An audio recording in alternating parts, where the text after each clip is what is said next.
Hello, good evening everyone. Very warm welcome to you all on the third day of 7 days executive development program for you who qualified in November 2019 or some of the participants also from later attempts. My sincere gratitude and thanks to ICAI leadership, including ICAI President CA Nihar Jambusaria sir, ICAI Vice President CA Dr. Devashish Mitra sir, our Secretary CA Dr. Jaykumar Batra. This program is an initiative of Committee for Members in Industry and Business under the leadership of Central Council members, Chairman CA Hansraj Chugh sir and Vice Chairman CA Durgesh Kabra sir. We all are very happy to see that this program has been making a big difference in your life and your participation will make this program successful. We hope that you will remain with us for these two sessions for full 2 hours and also subsequently in the program. Let me remind you that this is a series of programs where there is a third batch, and on the same link you will find a recorded webcast area where you can go and see all the presentations. When it comes to opportunities in different parts of the world, we have covered in different sessions. So once you go into the session, you will find that we have covered opportunities abroad in all parts of the world. Our endeavor is to ensure that in your early stage of career, you are able to see that how you can make a big difference and learn for your great success. Today we are having 2 sessions and 2 topics, and the first session is by a very dear friend, CA Dhaval Jasani, who is based out of Dubai, UAE. Please allow me to introduce him.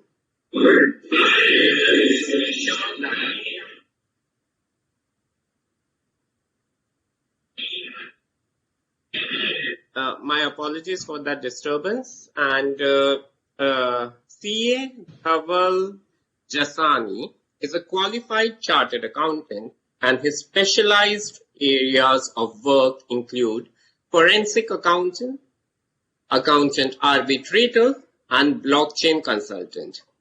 He is founder and CEO of ZTI, which stands for Zero to Infinite, and is a boutique advisory firm based in Dubai, established to render part-time CFO and consulting services to family offices based in East Africa. He was member of core team in establishing Dar es Salaam, Tanzania chapter of ICAI in the year 2015 and in the month of January. He subsequently served as a past chairman of Dar es Salaam chapter of ICAI. He has experience of handling assignments across geographies including Rwanda, Uganda, Tanzania, Nigeria, Kenya, Mauritius, UAE, India, and Germany. In excess of his 22 years of experience, he has blended experience including CFO role in industry, plus consulting, where he headed advisory services in East Africa. He has led a number of professional assignments, including fundraising, forensic accounting, arbitration, due diligence, mergers, acquisitions, structures, compliance, fundraising for greenfield and brownfield techno-economic feasibility studies. He is passionate about financial markets. He loves cooking, and one of his recipes was published recently in the book Kitchen of Culinary Accountants. This is a book which was published in UAE. My recipe was also published, though I'm not a good cook. And very happy to see that Dhaval is here, who always inspire us with great knowledge in so many deep. I'm sure that today he will be making a big difference to our lives, whether we are a fresh chartered accountant or an experienced chartered accountant. Looking forward to his session. Help me welcome CA Dhaval Jasani. Big virtual round of applause. Dhaval, the floor is Thank you. Thank you very much, Pradeep ji, for this generous introduction. Humbled to hear all these generous words. Thank you very much. It's a pleasure and honor to be with ICAI as always. It's because of ICAI that all of us are here. Sincere gratitude to the entire team at ICAI for being so active, the way we all have blended together across 7 continents, and we have left the floor completely open for any one of us to connect. I welcome all the fellow chartered accountants on the floor, and my humble request to all of us to extend our gratitude to the Central Council members, to ICAI leadership, and to the committee as well for being so active enough to indulge into all these activities for all of us. This is the right forum for us to share our own knowledge and experience. With these limited words, I may begin with my presentation, if permitted. Yes, Dhaval. Right, so I'll now proceed ahead to share my screen. A request, in case I'm not audible, please do prompt me. In case there is any connectivity issue, please do prompt me, and I'll be happy to take questions while we are in the session. I've been assigned this topic called critical thinking, which is definitely something that I would always love to and hear about. When we talk of critical thinking, why critical thinking? This is a skill that accountants are required to possess, and this is one among the multiple soft skills that all of us should be possessing. Before I move on, a small disclaimer that these are purely my views with no intention to claim any sort of commercial or any other motive. It is purely with the purpose of sharing my views and for educational purposes. Here we begin. If we are talking about skills in a broader sense, we talk about 2 kinds of skills, the hard skills and the soft skills. All our dear friends on this live on this session now and afterwards, I'm sure we all have the required hard skills, having graduated, and the degree that we possess now, being a chartered accountant, that we are proud of. This image shows the kind of multitasking that we all are required, and this is the expectation from us, from all of us as chartered accountants across all geographies, across industries, in practice, whenever we are dealing with situations. So it's a combination of hard skills and soft skills. Yeah, Dhaval, presentation is not shared. Is it visible? Okay. Let me do it again.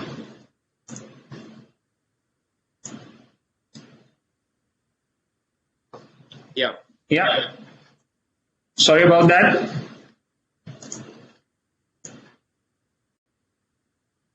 Yes, coming back to the screen.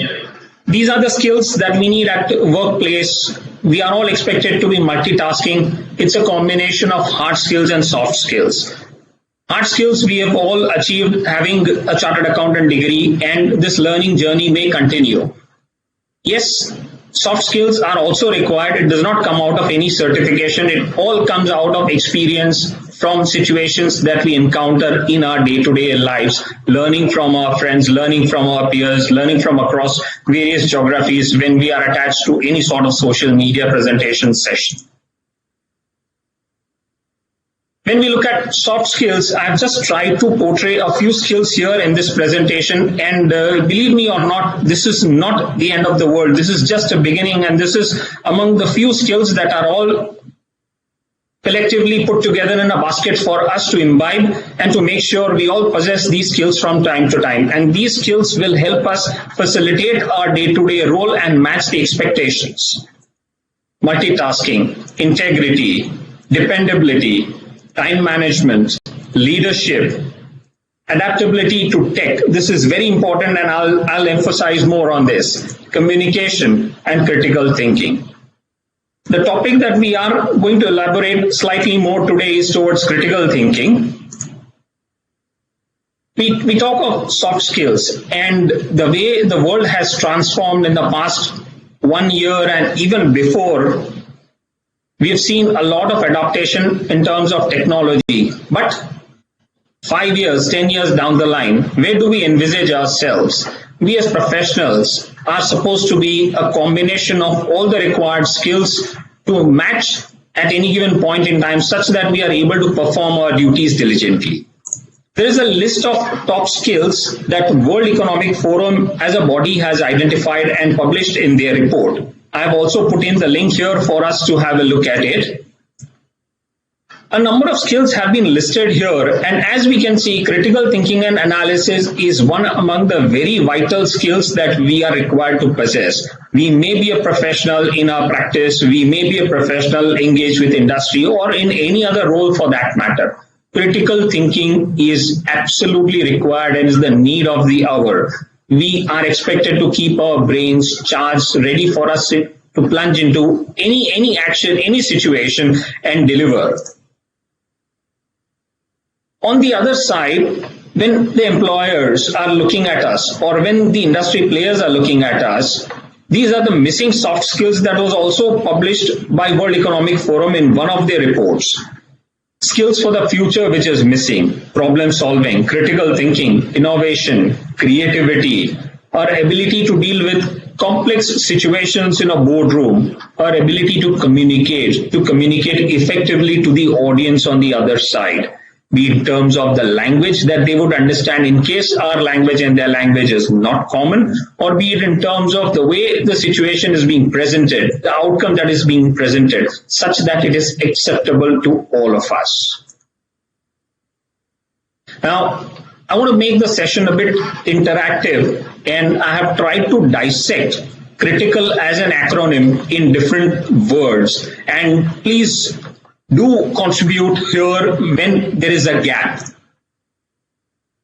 I've tried to put in creative as in C, R as in resilient, T as in tactful, I as in informative, C as in confident, A as in analyze, L as in lead. Am I missing something? I give you 10 seconds to please come up with your contribution.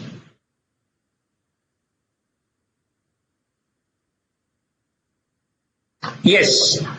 Are we missing something?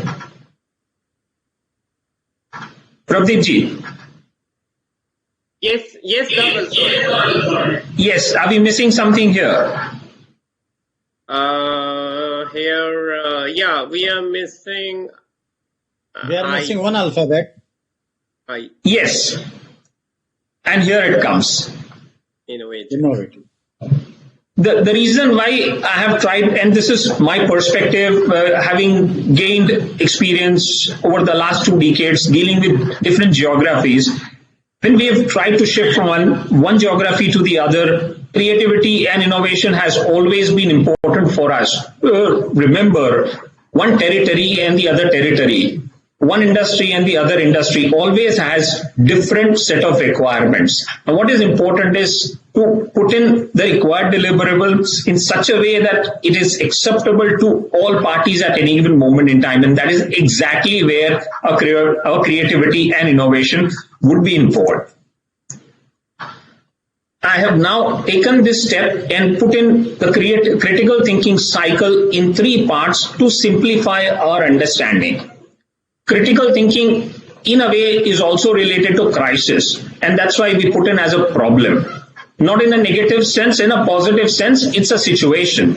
If we encounter a situation, we look at the situation, we think, we analyze, we try and look at different set of combinations in a given scenario and see where we stand. We evaluate which one is better in any given situation and we come up with a solution. We propose a solution. Solution can be in business, solution can be in consulting, solution can be to any crisis at any given moment in time. This is, in a way, how we would go through the process and try and come up with a solution and present the solution to the players on the other side. And this is how we as chartered accountants can deal with critical thinking. We put this in a form of a cycle or a process, go through the process and come up with a solution. crisis, yes, we don't love this word crisis, but let's all agree that it's not something that we wish or desire. But if we are to face a crisis, how do we deal with a crisis? Let me put up a scenario, and I'll again request your views for participation. If we encounter a crisis, I have put in 3 options, and I'll leave the third option to the audience. The first option is to watch the move and the damage caused. That means we just watch. Second is we watch and we worry. Oh, this is the damage. Oh, this is the situation. Can I do it? Have I gained the required knowledge? Do I have the ability to do it? Do I have the experience to do it? Can I do it alone, single-handedly? And we'll just continue to worry parallelly.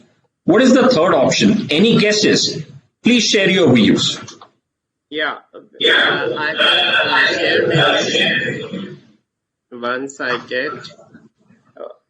We had a couple of earlier requests where yes.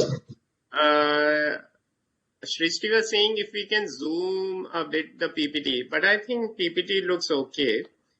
PPT is in full mode. Yeah, full, yes. And then Shraddha had made a comment for the last question, innovation. Yeah. Yes. And okay. Yes, and Srinivasu and Srishti said again, I'm not sure. Anyways, yeah, we have a comment for this one. Srinivasu says recovery of crisis impact, and Srishti says do something about it in whatever capacity we can. Vandan says understanding the situation and analyze. Understand the situation and analyze. Yeah, please share your comments. We are waiting.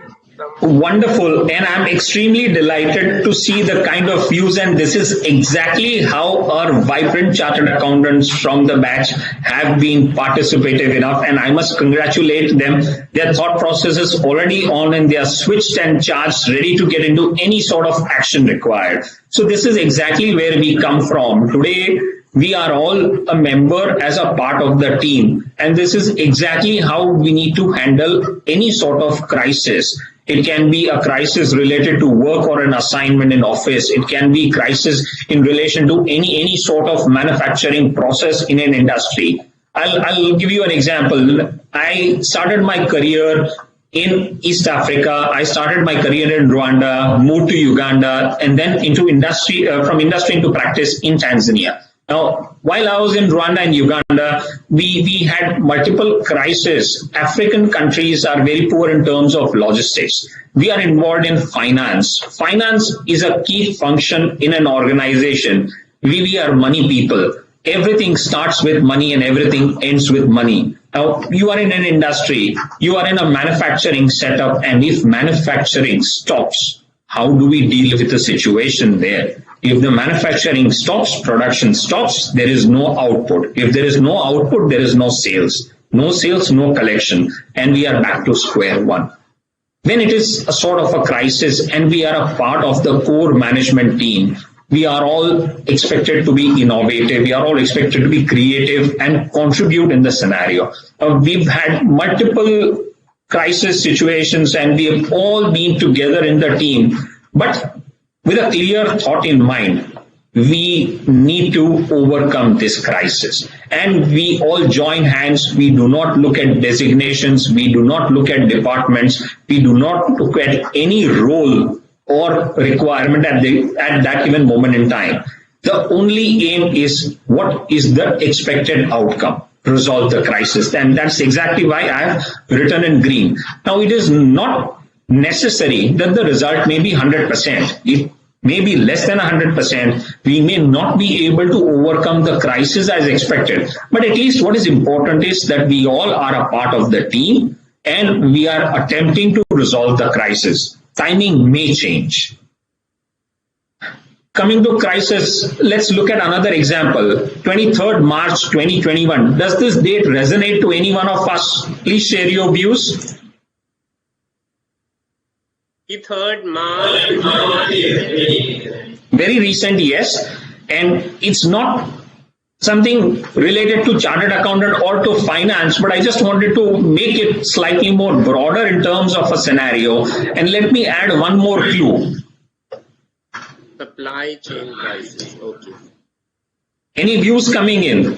Because we were just a couple of months earlier.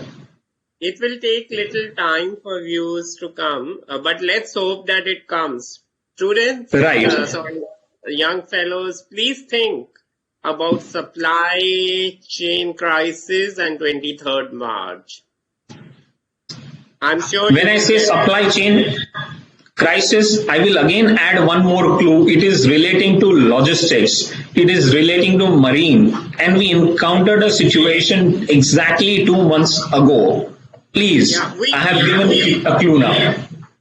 We got some answers, but those are not correct. Like Srinivasulu says COVID lockdown, Sakshi also says lockdown, Dataram also says 1 year to lockdown, Shrishti says Well, March resonate more as we clear our CA finals. That's great.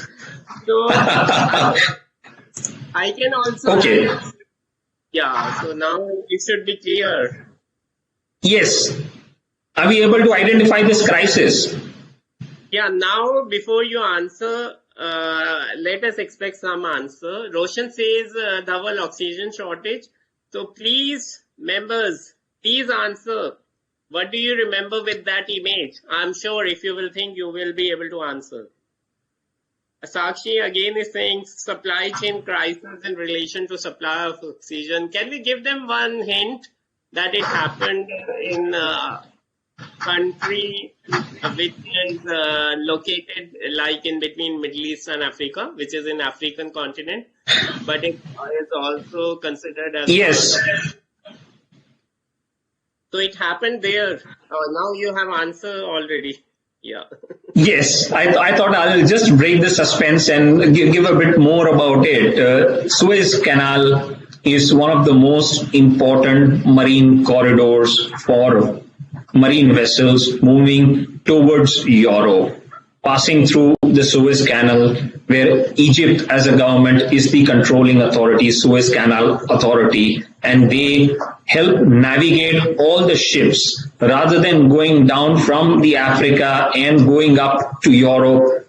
All ships coming from the east pass through Suez Canal and enter the European side of it. 23rd March 2021, a ship called Ever Given was stranded in the canal, and imagine a situation, more than 400 ships were waiting for passage because the ship had diagonally positioned itself because of whatever factors. We are yet to see the investigation results coming out, but the problem, the crisis was Suez Canal blocked, 400 vessels waiting to pass, and it's a very narrow corridor. So they align, the Suez Canal Authority aligns all the ships in such a way in a convoy that the ships pass in one way and the ships from the other side also pass on the other way at different timings. They do not clash, and it's purely single lane sort of traffic. Now, one ship blocking the whole canal, imagine a situation.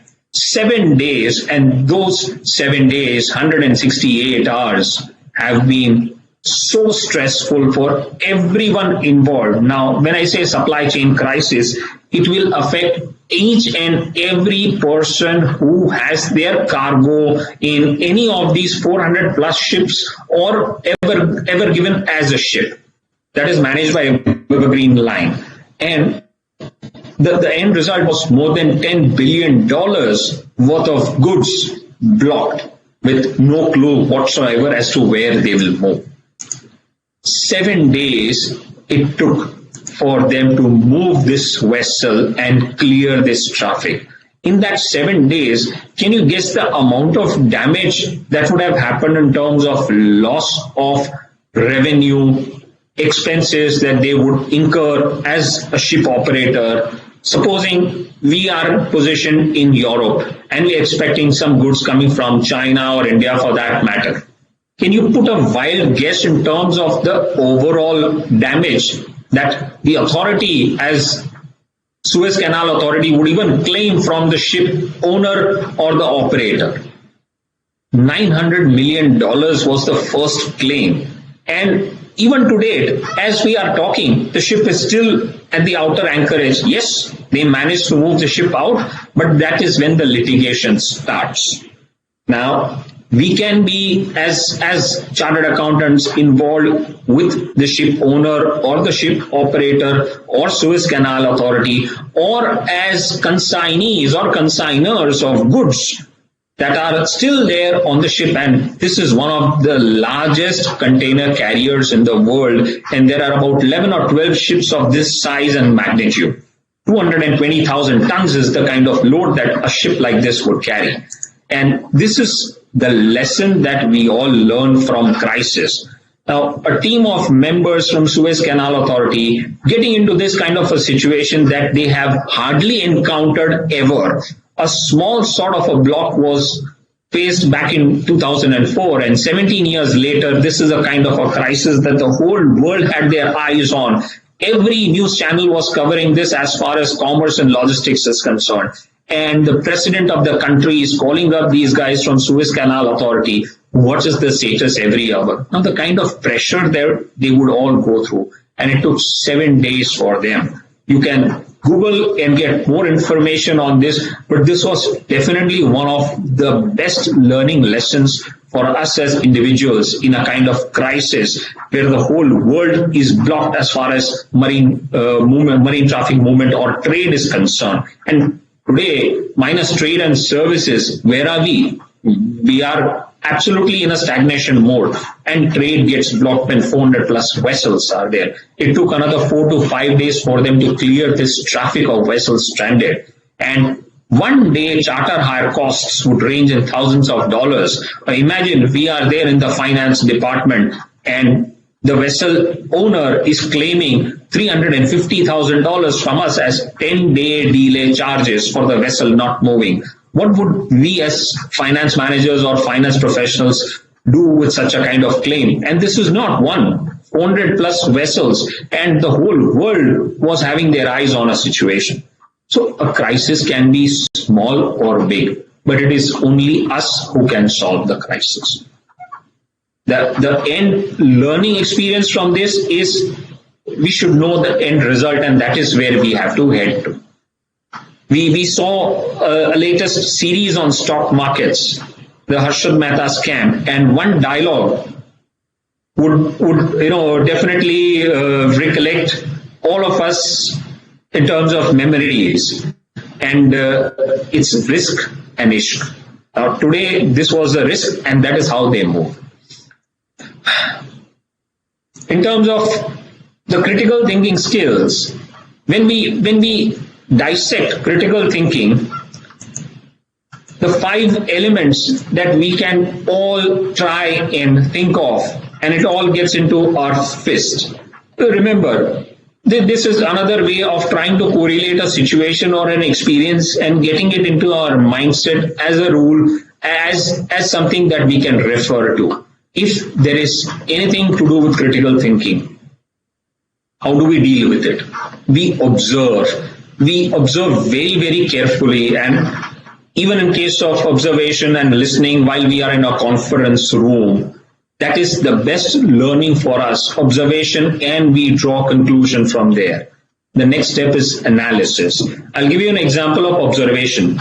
We were involved as consultants back in Africa for one of the real estate projects that our client was pursuing.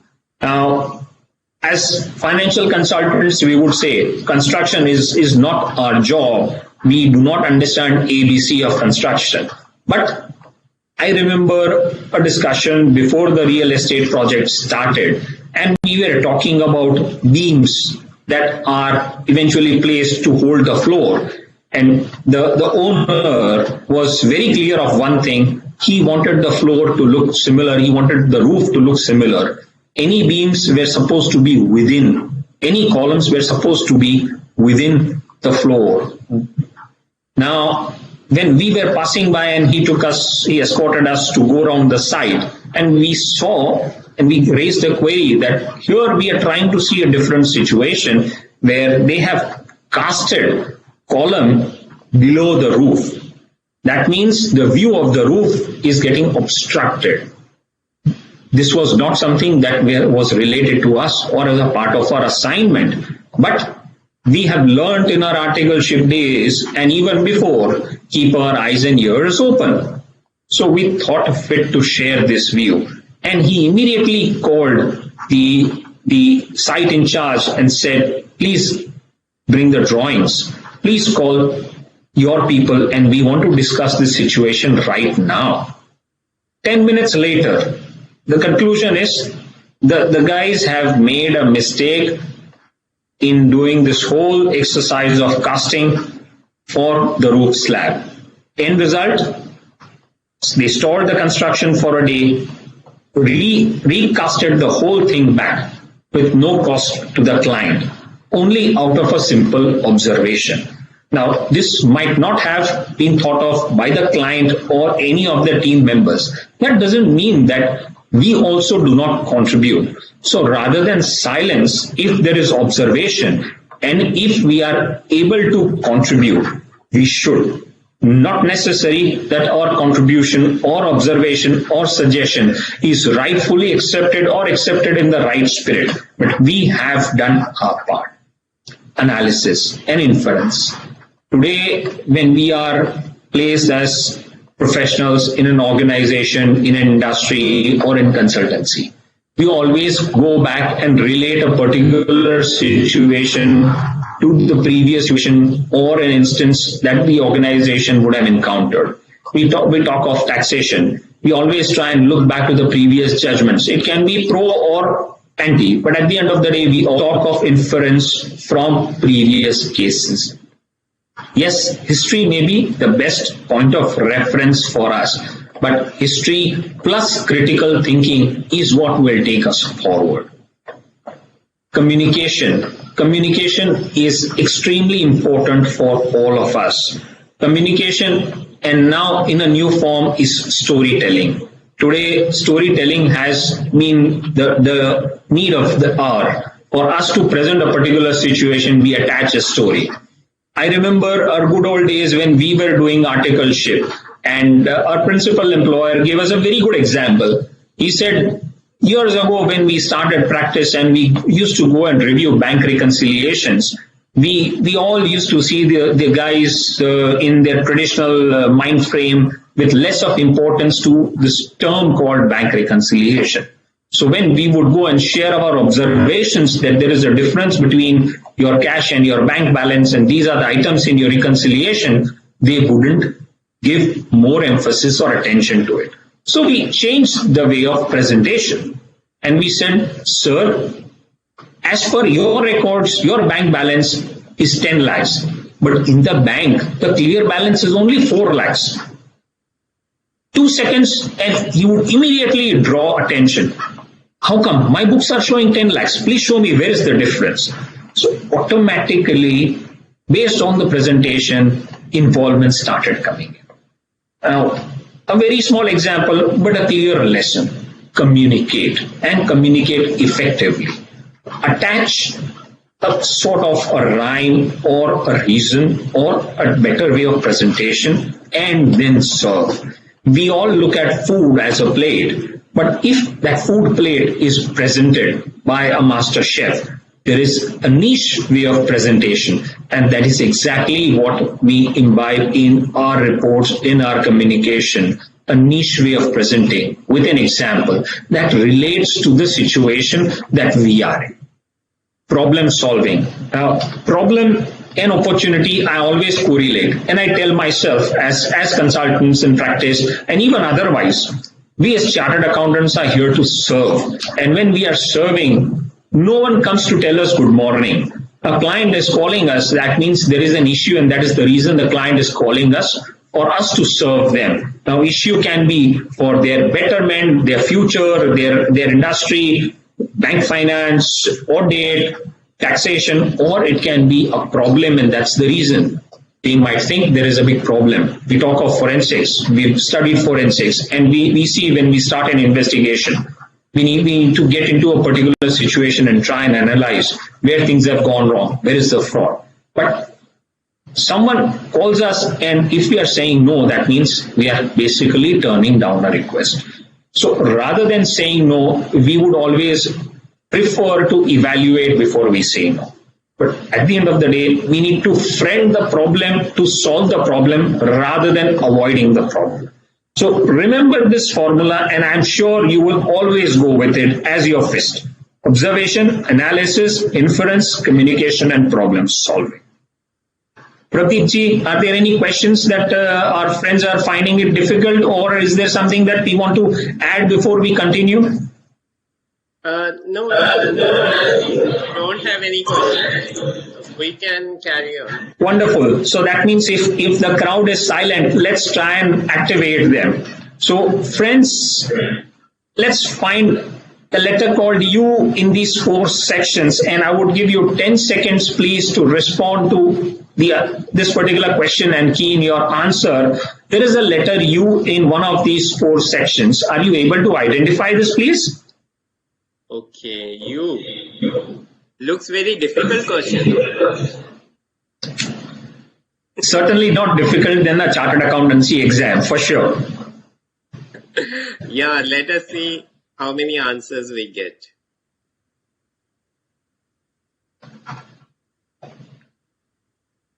We had got answers for Suez Canal at that point of time. You know, Hemant, Dattaram, Shrishti, Jay. Excellent.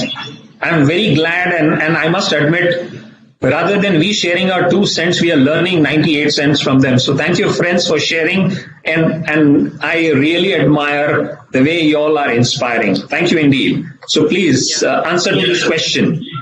Yes, it's there in one of these 4 sections. Yes, Srishti says C. Sorry? C. Srishti has written C. Okay. Right. We are waiting for more comments. And Srinivasalu says all corners. If we add like ADCB, Jayashree is connect ADCB. And one comment which says box with letter C if tilted. Yeah. Okay. Very good. More. Yeah, C to rotate clockwise. That is given by Vandan. And okay. Very good. So I can see there are diverse set of views coming through, and very, very encouraging. However, you're slightly falling short. So I'm giving you one more attempt, another 10 seconds to try and please contribute.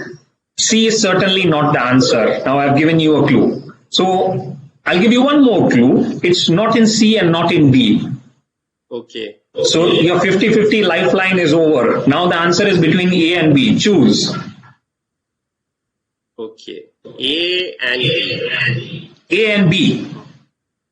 A and B. A and B. Ahmedabad and Bombay.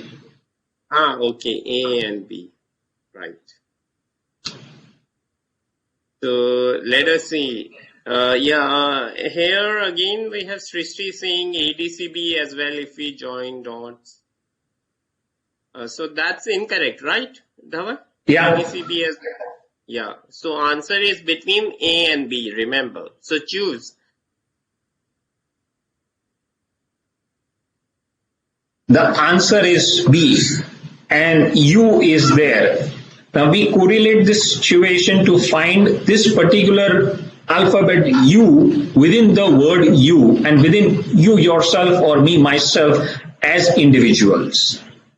Unless we tell ourselves to find the right context, unless we tell ourselves to get into a particular situation, we will not have the required strength to overcome any crisis. And that's why I had put the letter U as very small.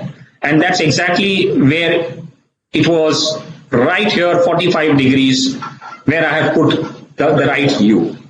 And in any situation that you encounter, one thing is very clear: we have to attempt. And we have to step forward. Do not step backwards. Put your right foot forward with a clear and positive intent, and then give in your best. So that's why the letter U, so that you find you within you. Right. Do we see flags here? And if yes, what are we able to relate these flags to when we look at observation? Okay.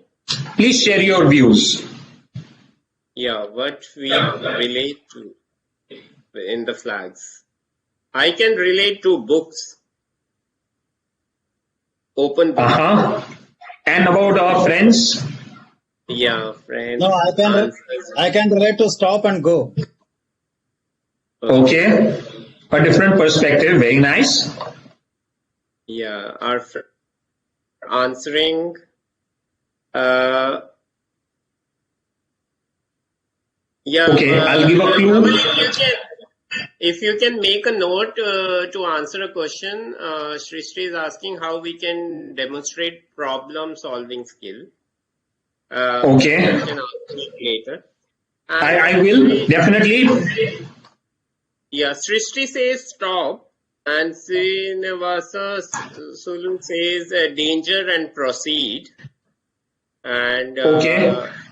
I have added another clue. Okay. This is relating to audit, the red flag and the green flag that we encounter. Purpose of this is, one, when there is a red flag. Imagine we are in practice and client has called. Please, there is a problem. We suspect there is a fraud and we have lost money. Please come in. We want you to thoroughly investigate. And that's a part of forensic exercise that we would do, carry out required investigation and come up with a finding. And that's why we say all is not well. We recollect the dialogue that Amir Khan used to say, all is well in Three Idiots, right? I'm sure all of us have seen the movie and definitely the smile would come up on our faces.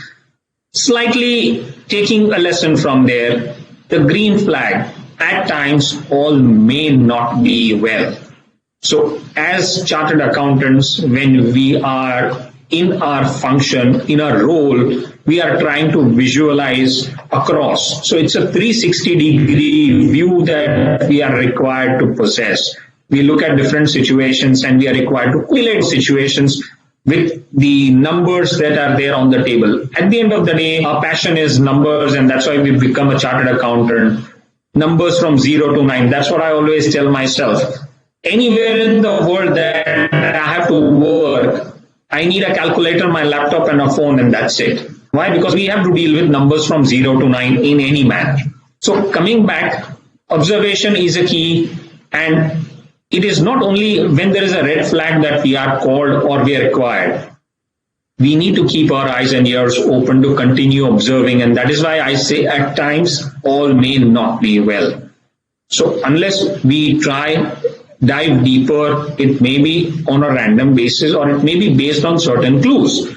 Now with usage of technology, and we are able to harness technology, run various models, try and look at examples from the industry, from our peers to see where we stand, whether our numbers, our bottom line or top line is making sense vis-a-vis the market. A number of situations, a number of examples or instances that we can bring to on the table. But then unless we continue looking at these scenarios, analyze and evaluate, we won't be able to say whether everything is fine. So I always tell myself, when everyone is talking about all is well, no.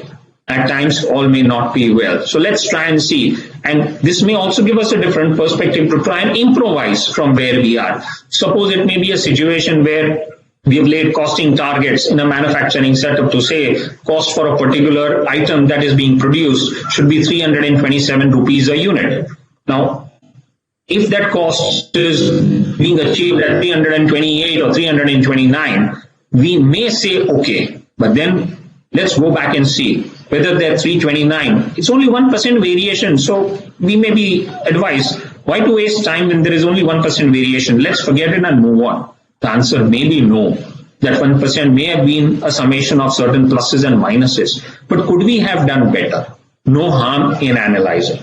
That's why we always say observe in any given situation.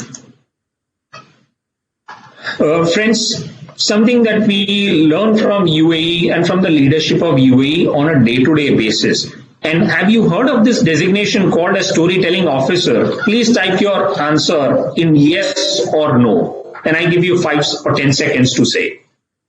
Yeah, I doubt if anyone would have heard about storytelling officer. Okay. Let me go back and give another clue from advertisement that we see. All of us have seen bikes. Many of us have used, we've had a chance to ride, and we may still be riding bikes. Hero Honda came up with this very catchy phrase, "Fill it, shut it, forget it."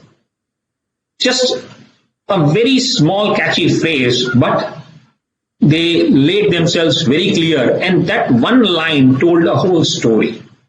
Now, this is exactly what is marketing. Drawing reference from there, when we as individuals are in an organization, we are a brand ambassador for the organization. Unsigned brand ambassador, because we carry that brand. Today I have a badge of ICAI that I use. Now this lapel pin, that badge is very near and dear to my heart. And any time that I'm in office, I always put this badge on and I tell myself, as a chartered accountant, there are certain ethics that I have to practice and my morale will never be compromised. I'm telling a story on my own when I'm with people, when people see me. Same is the case with you. Today, we are facing people on the other side. We may be on the other side of the table, and this side of the table may have members. They always look at us. They always look upon us. And we, in our limited words, we with our gesture, with our approach, with our attitude, with the way we tell the story. But reports as well, a certain text or a para or a reference may change the way it is being presented and may make it more appealing. Now, nuclear power is something that UAE as a country was aiming for, and this year this nuclear power plant is functional.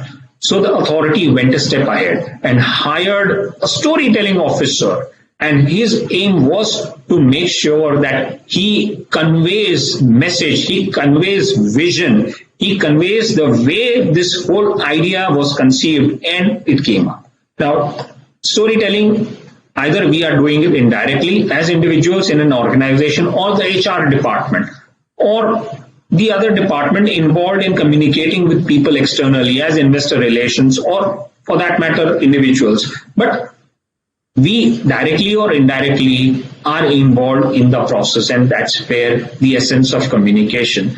Your message has to be relayed effectively across. And that's why I say communication is extremely important. We may be thinking, we may have a logical conclusion, but if that logical conclusion is not presented, will it ever be looked at in future? We compile a report, but a report minus executive summary, where do we stand? Do we expect a client, let's say we are into internal audit and we have made a beautiful presentation with 60 or 70 slides of the observation and recommending or suggesting corrective measures. With an executive summary that is only 2 pages with some reference, some story, some instance, the way we corrected, we are trying to present it in a better form. Remember, storytelling is a must. We see so many commercials, so many advertisements. Why? Message in 15 seconds, message in 20 seconds, and people spend hours and hours creating that message with a thought. The ultimate aim, convey the message effectively. This effective word also relates me to a management term. I've not put that in presentation, but I'm giving you this question, and please attempt to solve. Management is a summation of 2 words and a letter at the end. Can you try and please relate management? Split the word and come up with a proposition. How would you treat that word? 2 words, 9 letters. Before those, leave the last letter T aside. Management. If you remove the letter T, we are left with 9 letters. How do we split this 9 letter in 2 words? Okay, we got some comment awesome by Jayesh. Thank you very much. Yeah. Jayesh, please attempt to solve this. The 9 letters, split that in 2 words. Amitabh Bachchan says, Ghadi ji chal padi hai. So I'm saying, Ghadi ji chal padi hai. We have 10 seconds to solve. 9 letters split in 2 words. Yeah. We got a comment from our second speaker, Sadika. Here you can see in the chat. I will not read out. Let students attempt. Yeah, we have some. Srishti says manage. Vandan says manage men.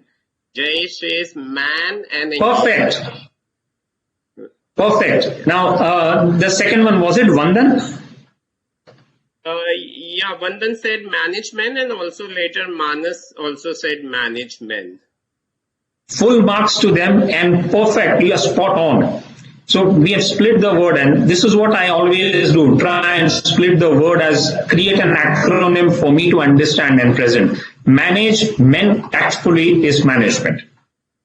That is exactly how storytelling is as a part of the overall communication strategy. Unless we have packaged this deal, people will not look at it the way we expect, and that is how you sell yourself. Be it yourself as an individual, be it your organization that you are involved with, or be it a document or a presentation. Crisis. This statement is given from a book on crisis leadership and a concept called Stockdale paradox that I'll come to. But this statement definitely hit me when I read this. And I'm sure either today or tomorrow, all of us will be in a key managerial role or a CEO of any organization. But this statement definitely resonates with our roles, either today or tomorrow. As CEOs in this crisis, we have no option but to become the wartime CEO, however ill-equipped or prepared we are. Now, when we talk of crisis, did we ever imagine that airports will be shut down, air traffic will be off, all of us will be confined to our homes, lockdown? We only read about it in the erstwhile days, but we would never have imagined something like this would happen. But okay, if this happened, what next? And let's take our institute as an example, and the vibrant leadership, and hats off to their conviction and my gratitude. The way our institute embraced technology, ICAI as a body, technology in terms of communicating, in terms of conducting webinars, and they continued non-stop. We used to see the leadership traveling various countries to inaugurate chapters, and suddenly, and Pradeep ji has been connecting a lot of dots, and he's been playing an instrumental role in establishing overseas chapters in this region. But imagine a situation, one after the other chapters are being inaugurated, and it is all online. Now, yes, if there is a crisis, how do we overcome crisis? And friends, we are all here in a session like this, but there is so much of hard work that is given by the team back end. So it is all back office that we don't even see faces, but all of us are connected in an event like this, and it is all because of hard work from the team. Now, if we are in a crisis, at best we need to tune up our minds and overcome a crisis. We need to get the best out of the worst. I always say, either we raise the revenue or we reduce costs. We can have a combination of the two, but remember, we have to try and choose the better from the worst in any given situation. Now, Stockdale, how this word and how this paradox. 1965, when the US-Vietnam War, and Vice Admiral Stockdale was in one of the fighter planes, and he had 30 seconds to eject from his fighter plane, and he was in the enemy territory. He was very clear of one thing: if he falls down, he is going to be a prisoner of war, and a prisoner of war, he would go through treacherous times for the next few years till the time he is released, or for that matter, would he ever be released? And yes, he was. he as an individual stood firm, went through that journey of 7.5 years, a very painful journey, but he was very clear. I never lost faith in the end of the story. So that's why I always say, when you have a situation, look at the end, look at the answer. We are not copying the answer, but we are visualizing the answer, and then we tune up our minds to drive there. We get into our car, we key in the keys, we start the ignition. What do we expect the car to start? 9 out of 10 times or 99 out of 100 times the car starts and we drive. We seldom realize that yes, the function is done. But that is the end result. A simple example. Now, in a book like this, 7.5 years, the pain that Admiral Stockdale would have gone through. But he was very clear. He had faith. And this survival psychology has to be there in us for us as individuals to face any crisis. And that's exactly when we survive adversity. The crisis that we overcome is when we get more and more stronger, and our critical thinking skills and ability will nourish and develop on our own. There is no book that we can read and have the entire set of knowledge and experience and put that in a form of a paper and pass the exam. It is all going to be out of practical experiences, which may or may not be pleasant. But every experience should be a learning experience for us. We talk of our impression, and our aim is to build a long-lasting impression. I mentioned about a brand, and I'm sure other speakers that are lined up will talk more about it. But if I'm sure you all are on your gadgets or on your PCs, can you try and search Mr. Dependable on Google and see what's the answer that comes up, please? And I give you 10 seconds for that.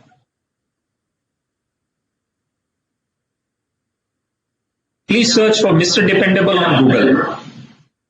Dhaval, I already gave you one more question is okay.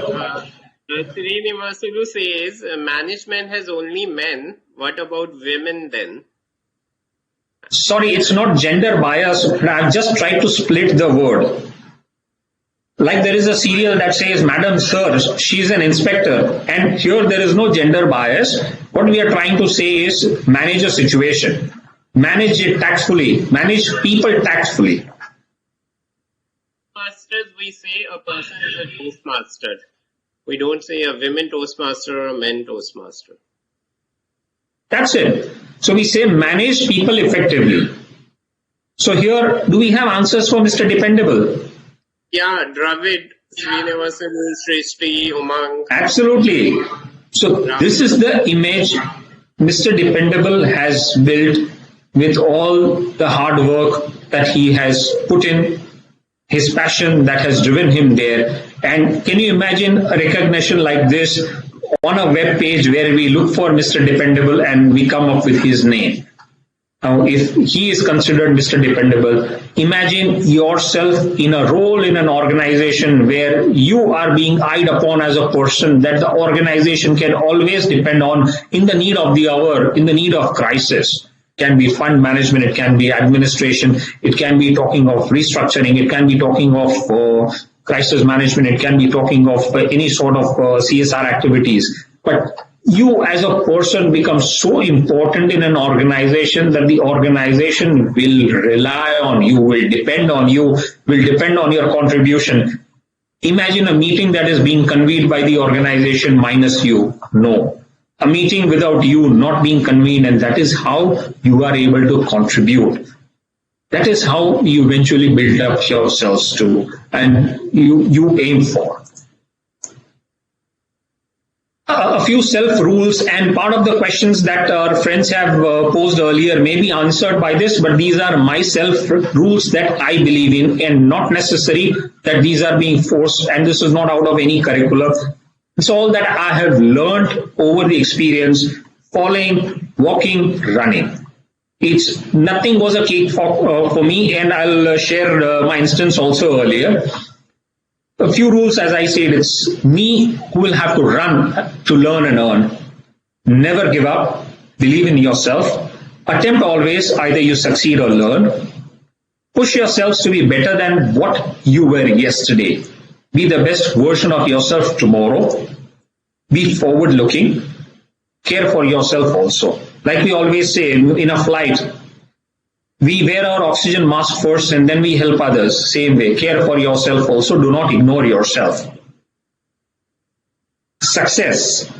We all aim for success, but where does it come from? It comes from mistakes. It comes from failures that are best lesson. At times we may face rejection, but then rejection, frustration, all left aside. Unless we continue with the required patience and perseverance, the goal is not achieved. The journey is always on, and unless the journey has finished, we continue driving there. Let your inner spirit within you motivate you to rise again and again, even if you fall. That is how critical you will be with yourself, and that is how you will overcome any crisis. Put your thoughts on and you will continue to think. Look at this example of an image from somewhere. And you can see there is a very small building structure. Can you try and relate what this structure looks like, please? And type your answers, 5 seconds. Pradeep ji, are we getting any answers? Not yet, because it takes little time. So I'm sure those who follow the most popular city in Middle East will know the answer. Oh, you've already given a nice clue. Excellent. Yeah. Most popular city in Middle East. Yes, any answers? No answers yet. Oh my God, this is very embarrassing, Dhaval-san. This is Dubai, and see the transformation where 1960 there is a small structure that is the old Dubai airport, and on the right side is new Dubai airport. And I'm sure many of you would have passed through here and you would have seen, but the image on the left shows where they were and image on the right shows where they are. This is the transformation. So that's why we say never give up attitude. And while I reach towards the end of the presentation, I'll just play this video for 2.5 minutes. So please pay attention to this.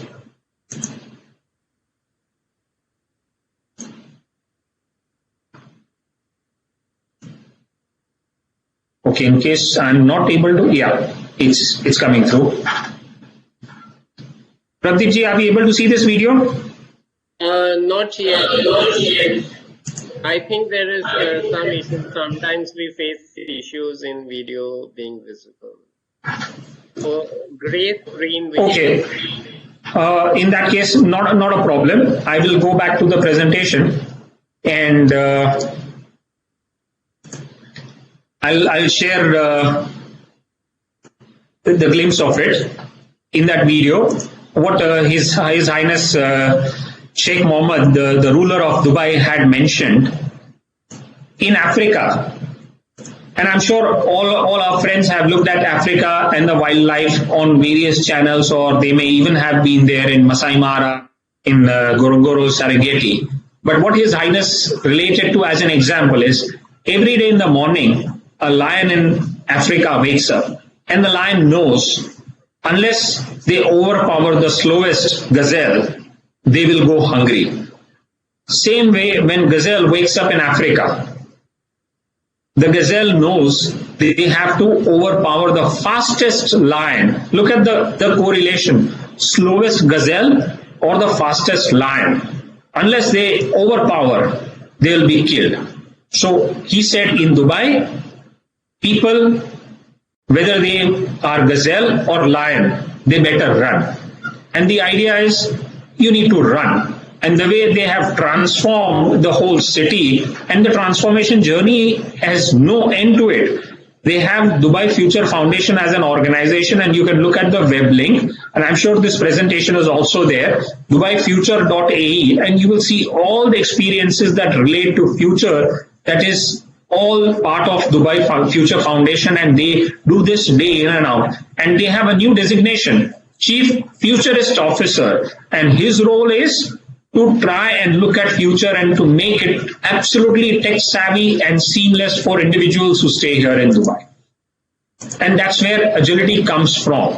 So that's why this is what we have carved as a company, and this is also a part of our calendar page, We say develop your ability to stay agile before you become fragile. So that's why we have separated FR from the word agile, because we always want to be agile. Here and offline. Thank you indeed. Thank you.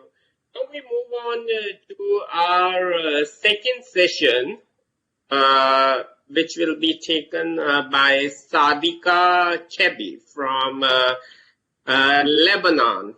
So Sadika Chebi is a corporate trainer and workshop designer. She is a global priority specialist and a value-based leadership expert. Sadika is known for her unique storytelling style. She is also a TEDx speaker and a member of the National Storytelling Network in the US. Sadika is a John Maxwell Executive Director and one of his licensed and certified coaches, speakers, trainers, and teachers. She is also the recipient of the 2020 John Maxwell Cultural Award for Equipping Others.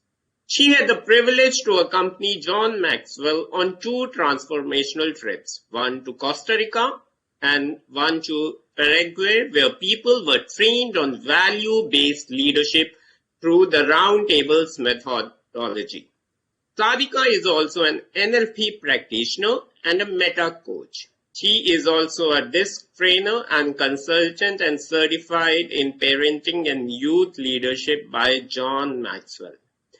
She is also the author of 2 books. The first one is academic and is entitled The Temptations of the Flesh in Madame Bovary and the Awakening, and the second is a collection of 20 short stories entitled The Hidden Face of Shehzadeh. Sadika has also published research, essays, articles, and many short stories in diverse national and international magazines.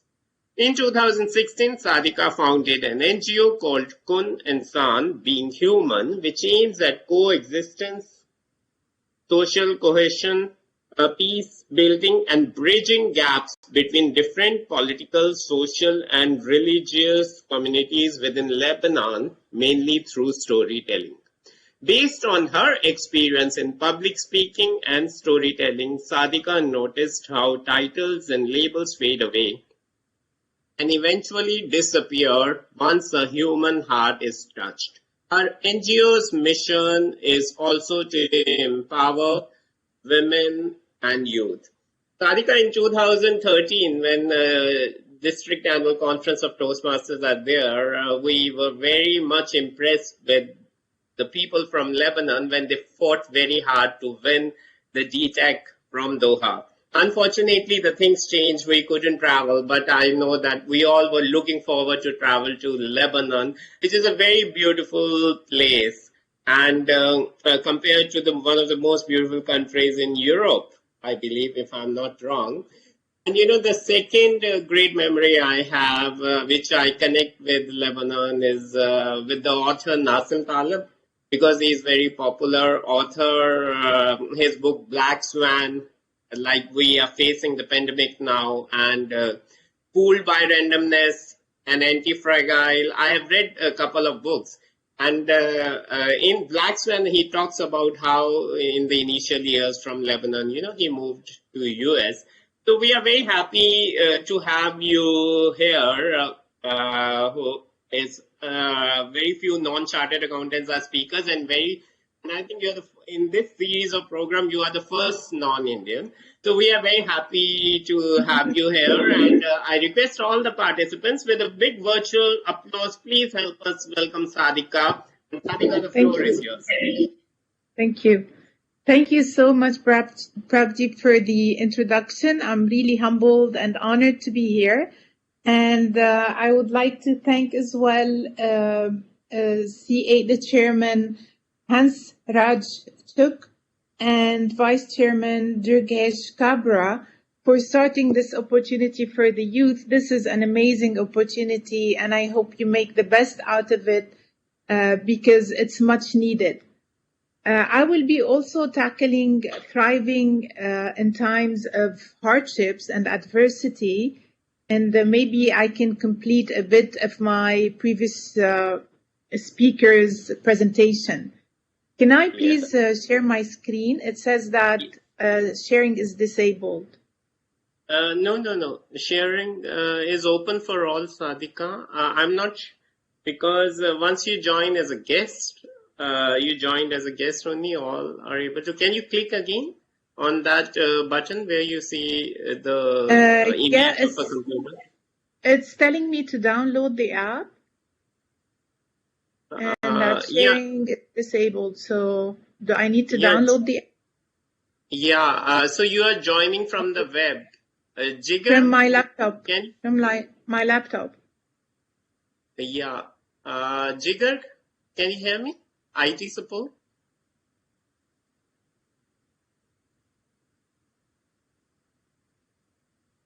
So we need to have the app on. We cannot share the screen with Oh, I need to download the app. Oh, I wish I knew that beforehand. I hope it doesn't take much time. Sorry for keeping you. Won't.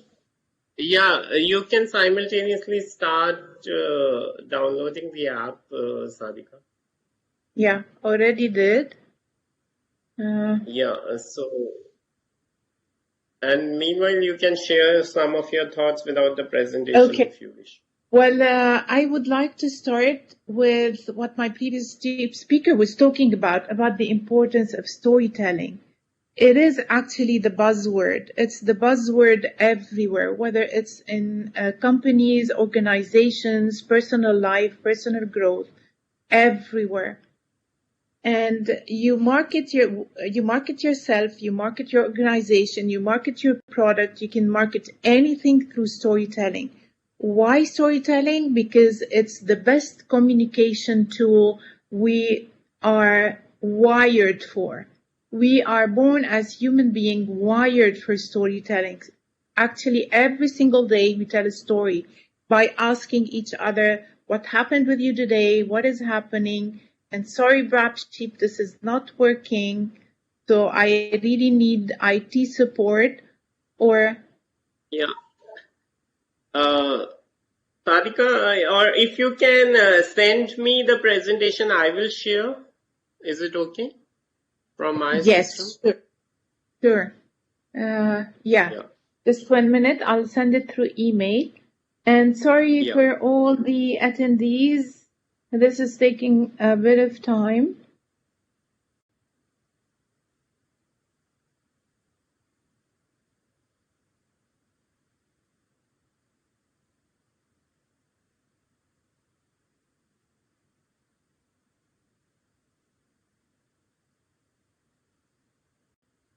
Shall I share it on WhatsApp or through email? What is better for you? Yeah, anything is okay. WhatsApp, email, anything is fine. Okay.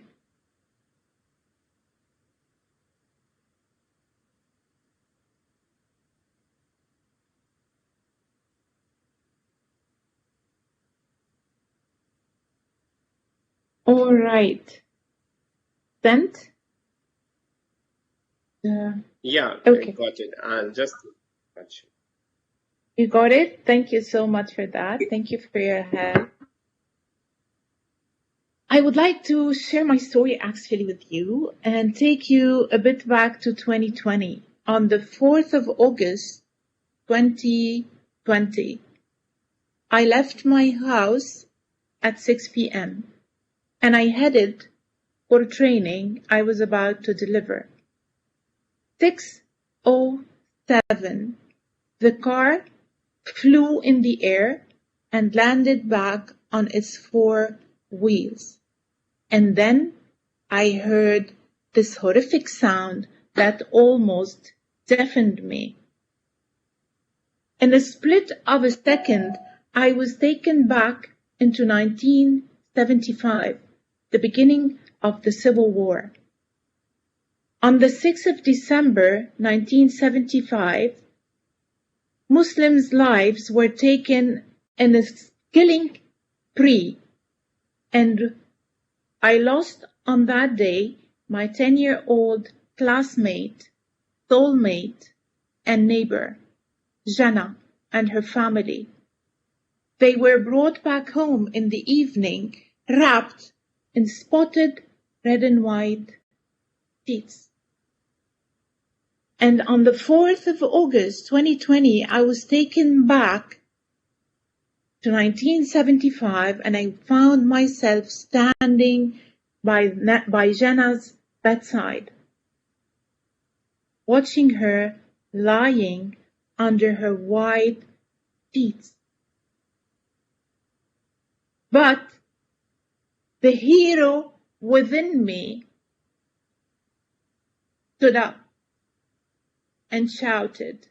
Rapship, can you share, please? Yeah, it's coming. I have just transferred to my system. Okay. It's getting downloaded as it's a heavy presentation.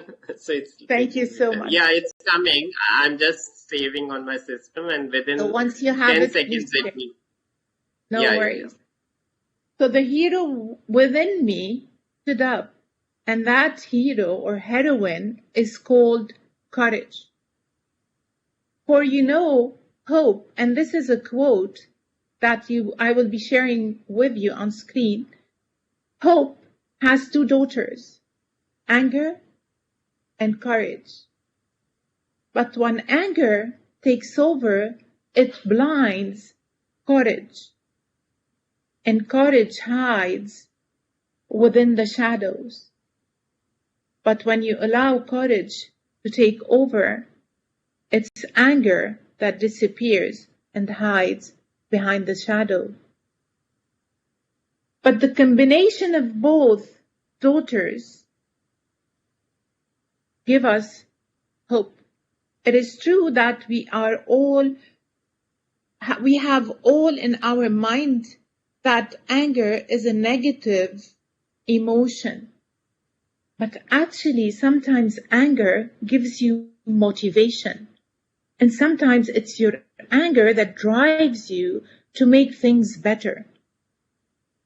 And as Augustine of Hippo says here, and I love this quote, by the way, and this is how I see adversity. It is those two beautiful daughters, okay? Anger at the way things are. And this is why we are angry nowadays. Because of COVID, because of the situation we are in, because of the isolation, and because what all of a sudden we woke up and found ourselves in, and we found ourselves crippled. But if we call on courage again, and both anger and courage come together, there comes the motivation. And we can see that things will not remain the same. Things will change. It will pass, as everybody says. Can you, Brabsheep, move on, please? I'm sorry, I'll be calling on Brabsheep from time to time. Yes. And yes, I would like to address you with this question. And I would like to have, I don't know how many participants we have. I would like to have at least one answering this question. What adversities are you facing now? Where do you feel stuck? Or what is the fear that is holding you back? And I cannot see the screen, actually. Okay. Yeah, now you can see. Yeah. Okay, thank you so much. Yeah, I would request Mr. Ranganathan ji to please read out the comments, because, as I've shared my screen, I cannot move the softwares. I'll do that. Can you hear me?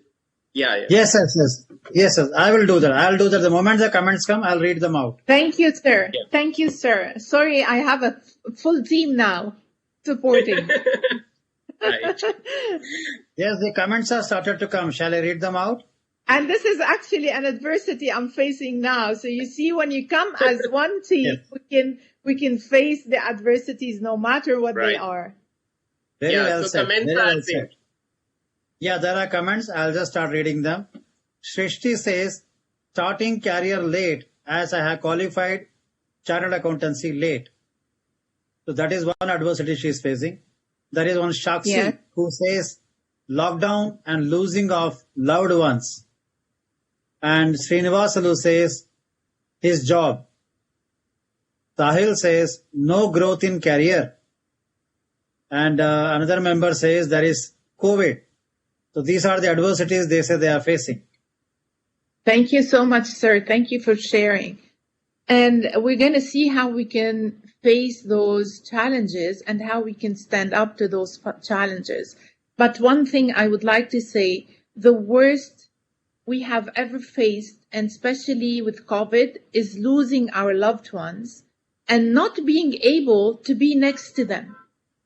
Actually, for me, this was one of the worst situations as a human being that I've ever faced. Losing my loved one without being able to be next to them, without being able to tell them soothing words or hold their hands or even give them a hug. And this, until now, this challenge, I didn't find any solution for it because it's really heartbreaking. As for the rest of it, can we move on, Brapshi, please? Yes.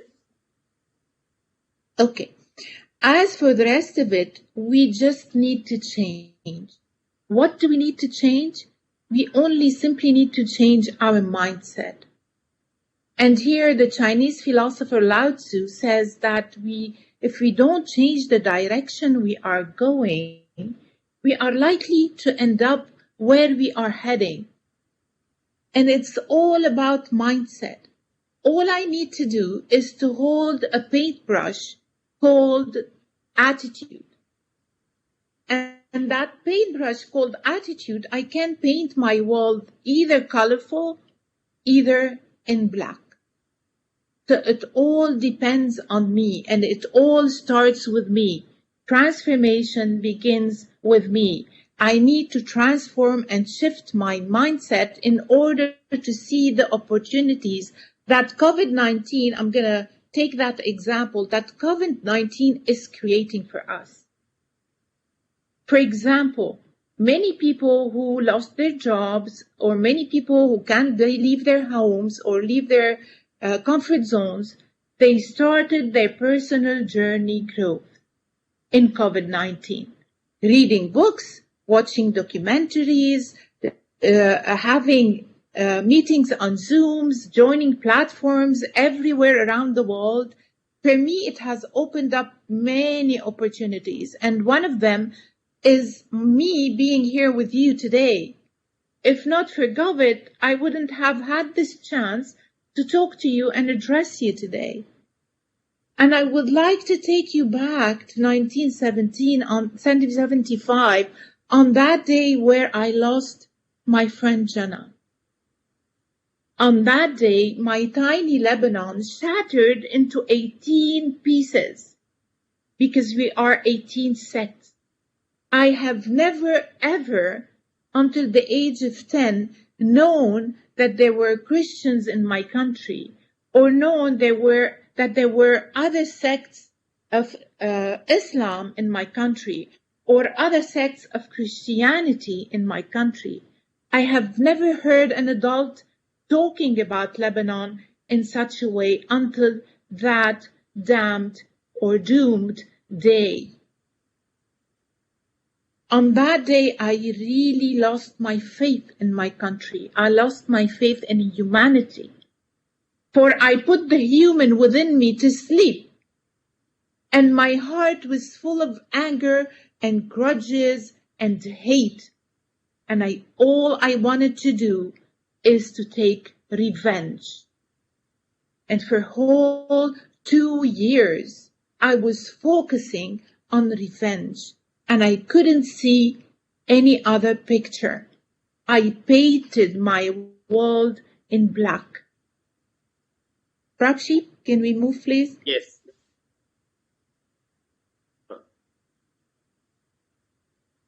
And please, if anyone has any question at any point, please let me know. Mr. Ranganathan, right? Right. Yeah, there are no questions, but there are a couple of comments. One member, Vandan, says that this is about the adversities. He is answering. The answers are still coming. Vandan says stuck between decision making, between practicing and job. And Satish Soni says self-obsession. Yes. That's all.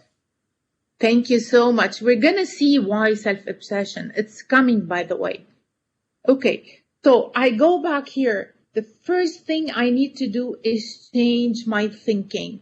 Another quote I love by the Zanders is, the frames our minds create define and confine what we perceive to be possible. So this is how impossibility is created. It's because of our mind. Every problem, every dilemma, every dead end we find ourselves facing in life only appears unsolvable inside a particular frame or point of view. Enlarge the box or create another frame around the data and the problems vanish while new opportunities appear. Grab sheet, please. Yes. And here's another question for you, for my dear audience here.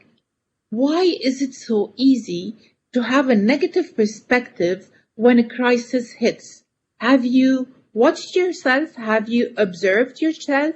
Why do we have a negative perspective when a crisis hits? Can anyone answer the question, please?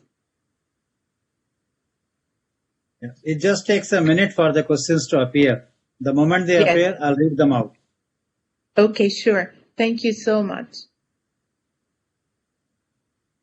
I think that, we get so scared and fear builds up in us so badly that the thing starts becoming negative. Yes, fear is one, definitely. Fear is one trigger that holds the paintbrush, the black paintbrush, and it's the easy way, by the way, to go to think negatively whenever we are hit by a crisis.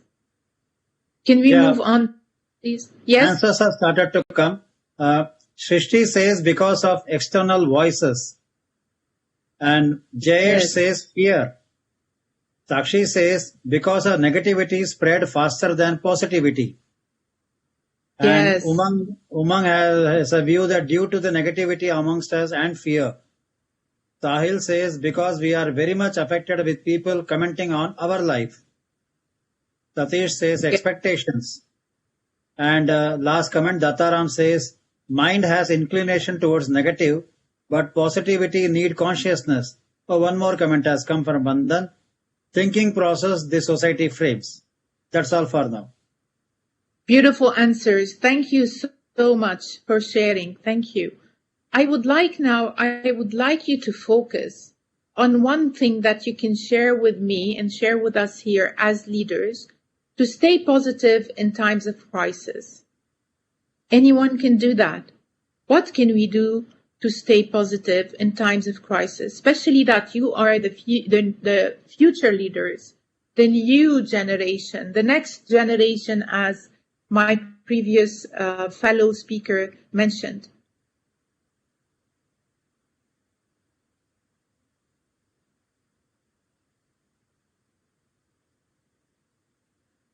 I think that, Sadhika, hope is a very important and key word.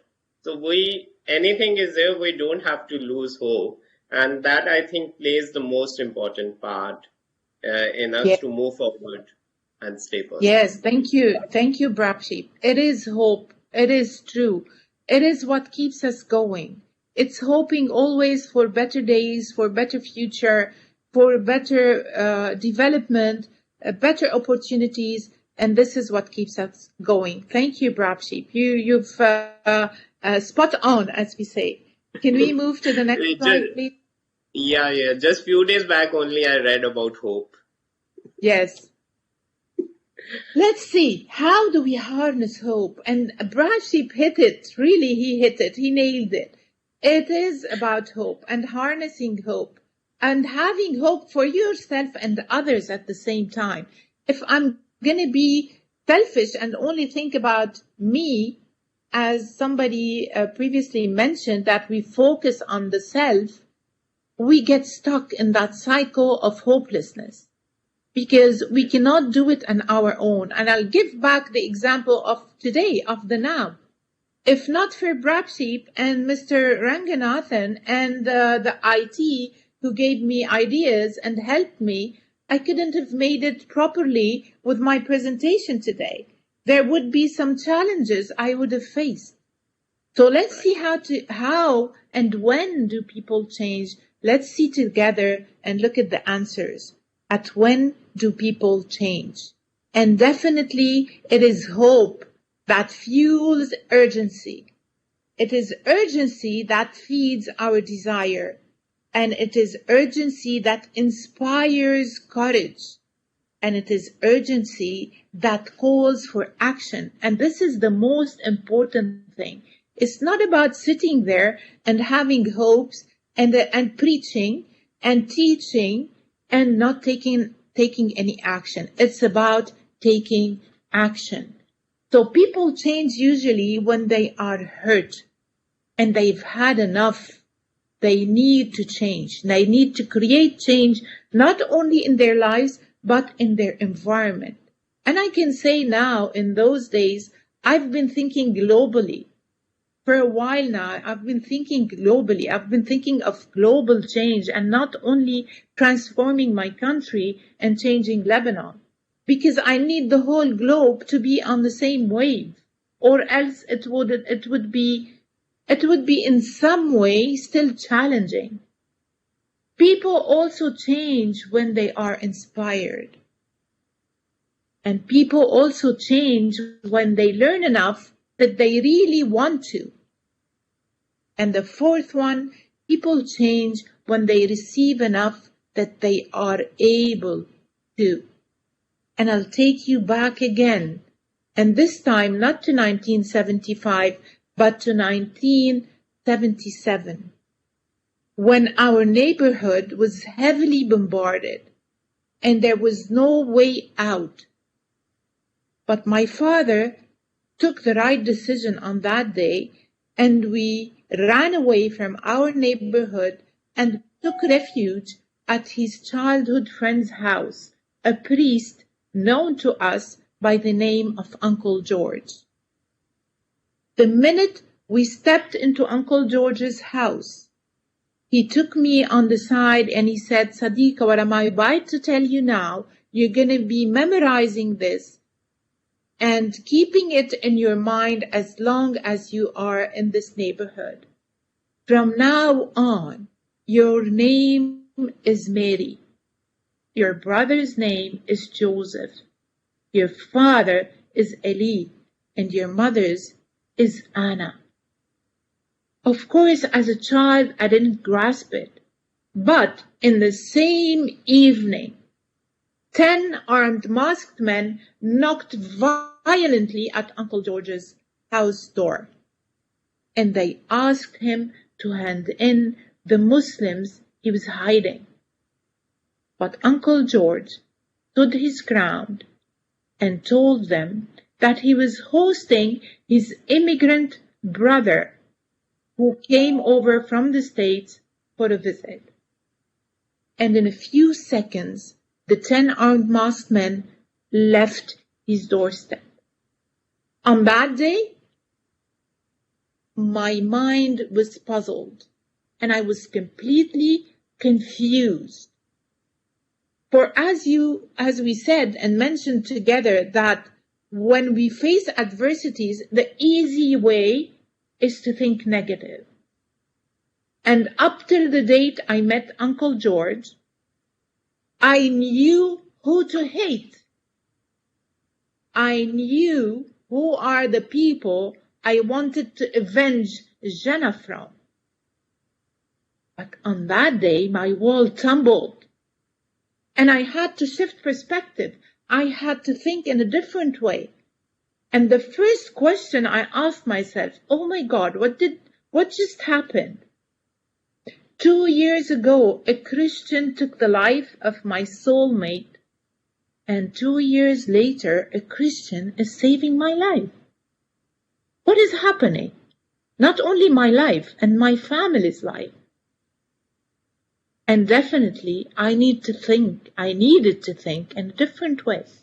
And on that day, I learned that I should not generalize. And I should not judge people because of who they are, as in religion or as in political background or as in the party they belong to at the time. And now the question is addressed to you. Do you think of the word advantages when you hear of the word crisis? And I would like to know why, if it's a yes or a no.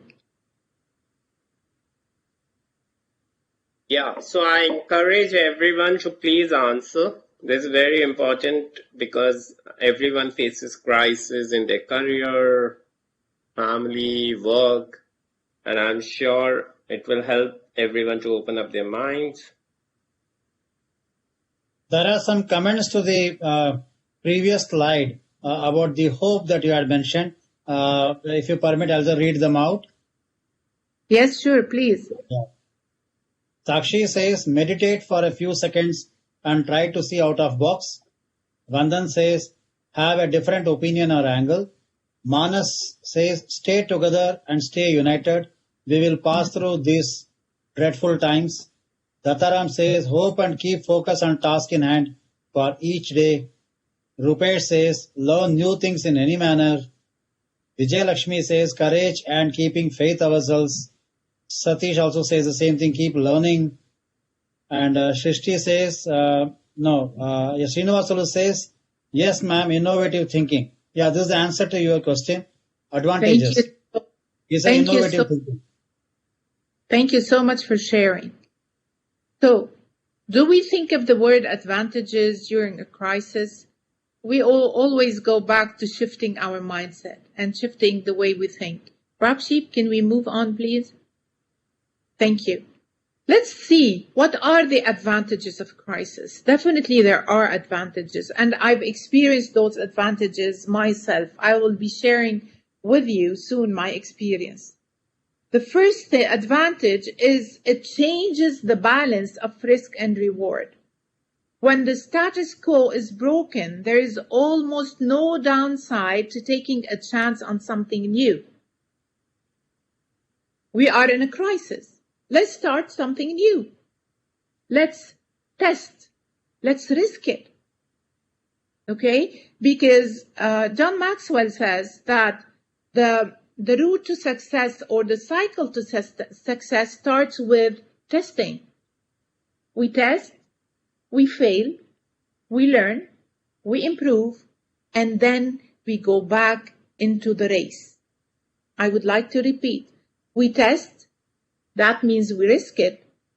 We fail, we learn, we improve, and then we go back into the race. We enter the race again.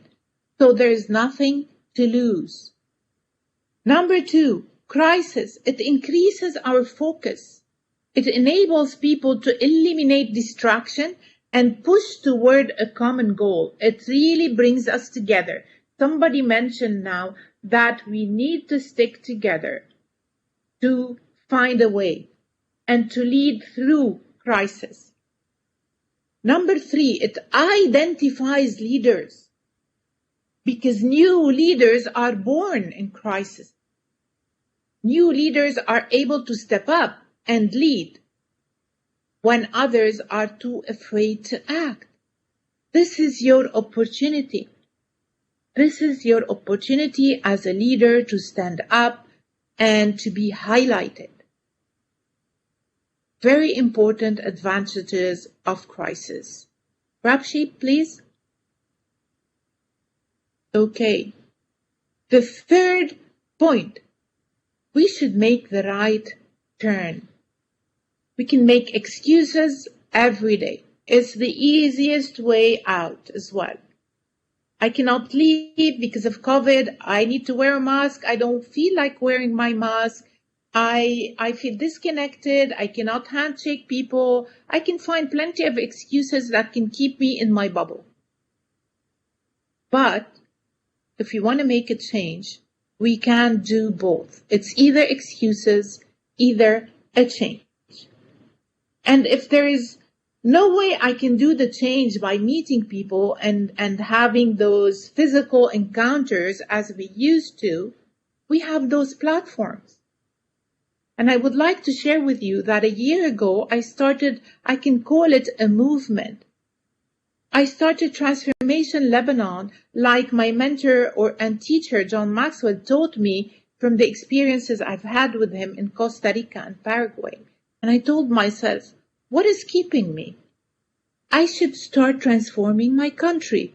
Let's try it. There is no risk. There is no harm in starting something new because I'm already in a crisis. If it crashes, it's okay. It's not going to add to the disaster. On the contrary, I will learn and I will improve and I will re-enter the race. And I started Transformation Lebanon a year ago with the methodology of the roundtables and the value-based leadership. We started as a team because I have 4 other John Maxwell team members on my core team. We started with 25 people. Today, we are 600 plus. And today, on Friday actually, we're starting this training with 100 Iraqi students. It's not only in Lebanon, it's starting to spill. The cup is starting to spill. Every single person is in need of values. We are in lack for leaders because we lack value-based leadership. Those values are universal values. And each and every single leader, even a mother in her house with her children, needs them. Even a child, the youngest of children, needs it. We need to plant the seed. This is one of the advantages of a crisis. And Lebanon is facing a crisis much bigger than COVID-19. We have COVID. We have an economic crisis. The whole country is collapsing. It's crashing. And I'm saying to you now and sharing with you, we are in the free fall. We are, and I hope soon we hit rock bottom. Because once we hit rock bottom, we have no other way but to rise and to thrive up again. And it is the right time to plant the seed of values in the youth of Lebanon. So take that opportunity, risk it, and start something new. Can we please move on, Brabshi? Yes. Okay, let's see. How do we make the right turn and overcome adversity? Anyone has an idea before I share what I have? Yeah. How do you think we make the right turn to overcome adversity? I'm sure there will be some answers which will come. So let's see. Yeah, but they just take half a minute to 1 minute before they start appearing on the screen. Yeah. Yes, no problem. We can move, Prabship, if you want. I don't want to be over time at some point. Okay? So, lessons, number 1, lessons are learned from bad experiences. And I always compare life to our heartbeats. Our heartbeats, when we are alive, they're always up and down. And this is how life is. We have our ups and we have our downs. And our downs are much needed because this is where the learning happens. This is where the mess happens. And this is where I find my message. And now I want to tell you about the word message as well. Message is of 2 words, mess plus age. With the time, we turn our mess into a message. With age, we turn our mess into a message. And this is how we learn, and this is how we save time for future generations. When I say and I share my message, this is how I save time for them. This is how my experience becomes a lesson for me and for them at the same time. And every single human, and I want to go back to the human heart. What happens when it stops? when you die. It's a line, a straight line. And lots of people are, we call them the living dead, because of hopelessness. They are going through that straight line, not trying to do anything new in their life, not trying to find a connection, a different connection that we need nowadays, not trying any other project. You have to keep and stay alive. Everyone has a bad experience, but what we do with those experiences defines who we become. And I want to share with you again what happened with Uncle George. On that day when my world tumbled, Uncle George shared with me for 7 months his philosophy of life. But of course, at the time, I did not grasp it. I did not comprehend his words. But he said, "My little Mary, when you hold God in your heart, the human he created reveals itself by serving others. And then, and only then, even your enemy becomes human." That was huge for me. But with time, it also became my philosophy in life. And when I say God, is when you hold your faith within your heart, no matter what that faith is. Because if you remove that faith, if you remove those values that this faith has taught you, we just turn into monsters. And this is what I have witnessed in the Lebanese civil war. I've seen my people killing each other with no mercy because of their ego. And the word ego, I would love to share with you also my definition of that word. It is edging God out. It is putting God out of your life. It is putting your faith out of your life. When you put that faith out, or you put God out, or your creator out, you can name him whatever you want to name him. But this is what keeps you on track as a human being. And this is what we need also in times of crisis. It is true that no one likes bad experiences, but they are part of everyone's journey. Few people make bad experiences positive experiences, but those are who do understand that there are options, and that means there is hope. So let's find hope in the middle of any adversity any one of you is facing. Can we move on, Brapshi, please?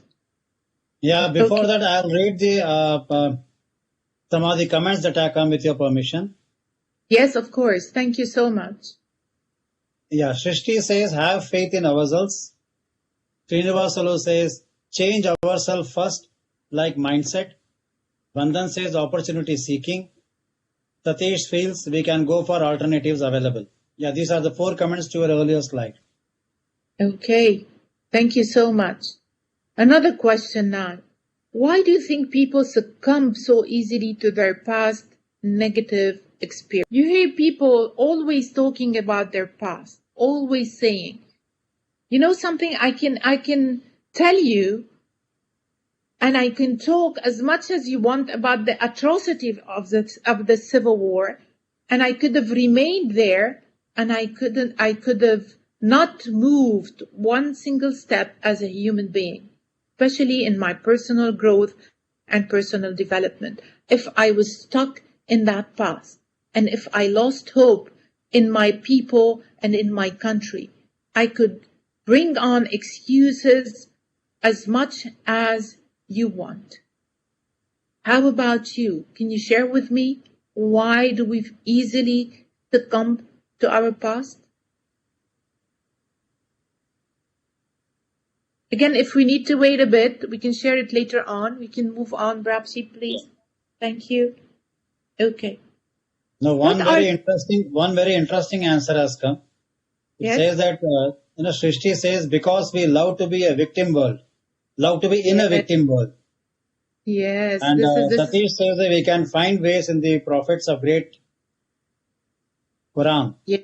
Oh. Yes.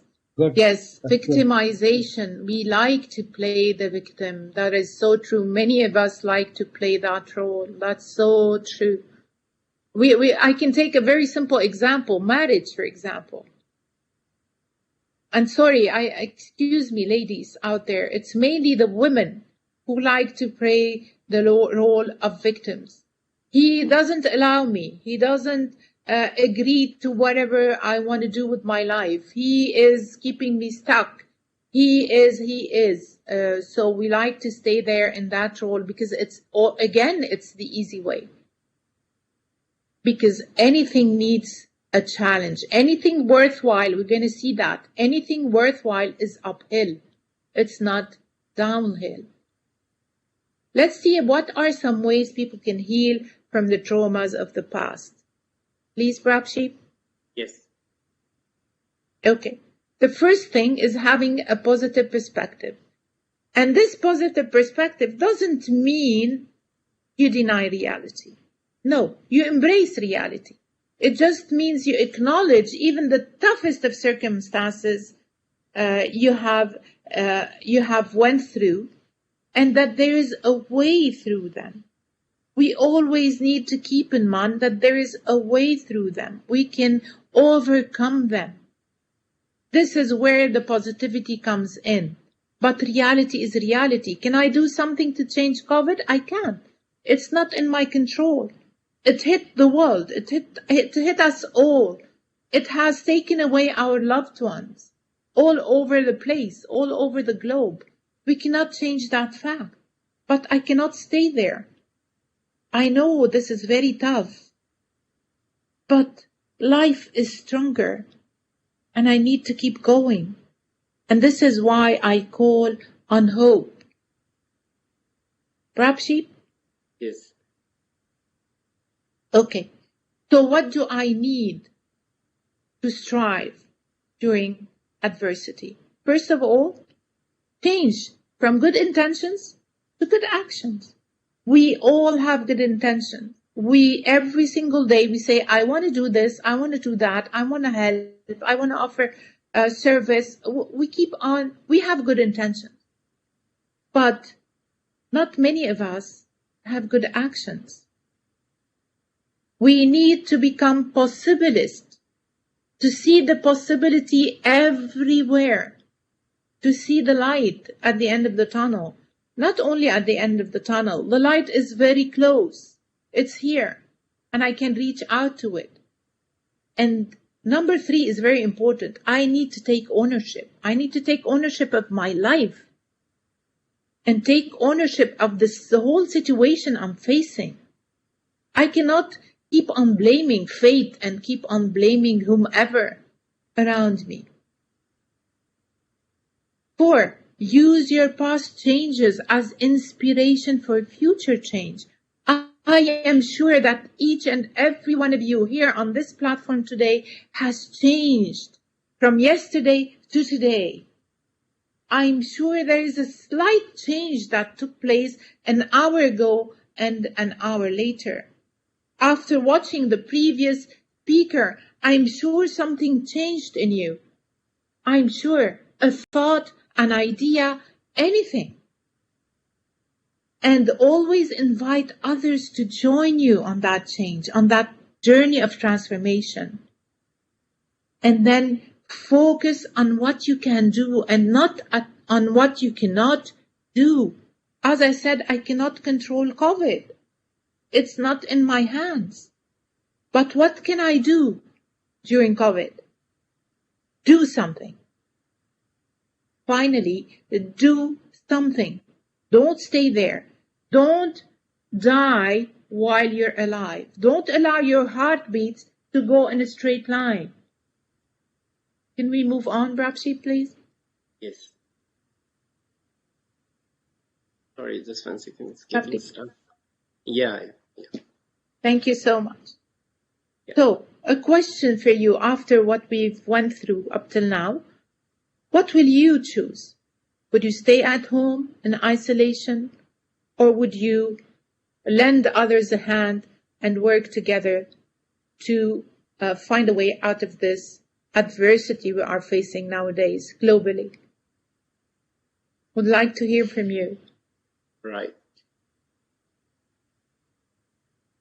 I think, Sadika, if we see that, the way the people have come together, they have been working together to resolve. That's what we have been seeing all over the world. Until and unless we need to stay in isolation because of COVID affected, everyone, young people, because the risk is less, so they are coming forward and, coming together and helping resolve issues. That's what we have been seeing. Yes, that's amazing. Thank you, Prabdeep. And I've seen And the this, comments and are I also on the witnessed. same lines. The comments also say working together is a solution. Yeah. Yes, thank you so much. Thank you, sir. Can we move on, please? Yes. Okay. So should I? Yeah. Okay. Okay. We have 11 perspectives on crisis, which I'm going to be sharing with you. The first one, everything worthwhile is uphill. Nothing's easy in life. Everything we need to do is a challenge. We are always striving, and when we strive uphill. We don't strive downhill. Downhill, it's very easy. We just, in a split of a second, we can be at the bottom of a mountain. But to reach the top of a mountain, it needs time. We are not given an overcoming life. We are given life as we overcome. This is how we gain life. It is the wrong perspective to think that life should be easy. Life is anything but easy. Especially nowadays, I can see it in the young generation in Lebanon. Because, I don't know, I don't want to give excuses again, but parents are giving everything to their kids. Everything they're asking for, they are giving it to their kids. Easy, easy, easy. And once those kids get to university level, or once those kids get to the workplace, they're shocked. Things are not easy anymore. They need to work hard to gain a raise, or to gain a promotion, or to become a manager, or start their own business. So unfortunately, I don't know if this is a global issue, but this is what is happening with parents in Lebanon. Most of them. I don't want to generalize again. However, if we are willing to do the hard things, so there are the typos here, they compound in value over time to create a life we could have never imagined. And John Maxwell says that you have to do what you have to do until you get to a place when you start doing what you want to do. Can we move on, please? There's always an answer. There's no dead end. There's always an answer. The greatest gap between successful and unsuccessful people is their thinking. It's all in our head.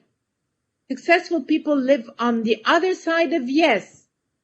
Everything is possible. And as a result, they find answers others miss. Simply, others cannot see it because they have this mindset of impossibility and not possibility. Please, Prabdeep.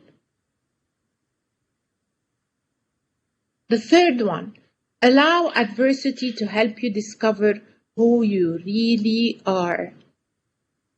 And the adversity I went through when I was 10 years old up till the age of, let me tell you, because at the age of 14, I was a volunteer in the Red Cross, and I cannot tell you what I've seen.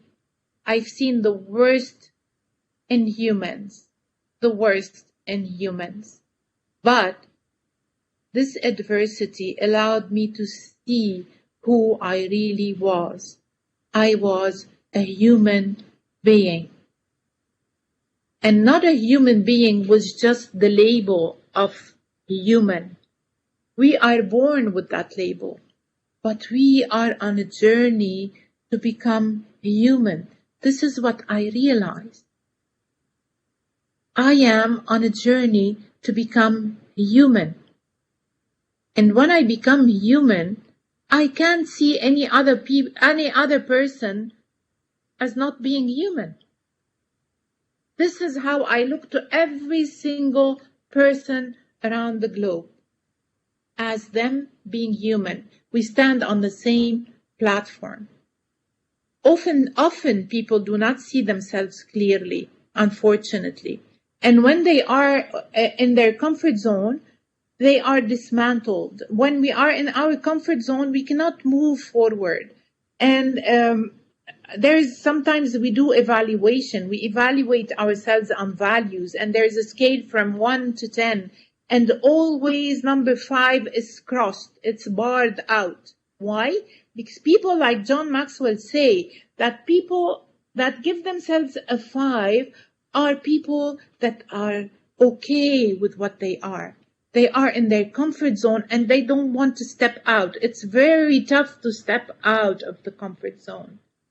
People who strive to become better are people under 5 or people above 5, from 6 to 9. They keep on wanting more. So get out of your comfort zone and face it. Rabdeep, please. Yes. Okay. So this is a picture of the Beirut Blast. This is the port. It was really very bad. We lost 200 plus people. We had 7,000 injured and very badly injured.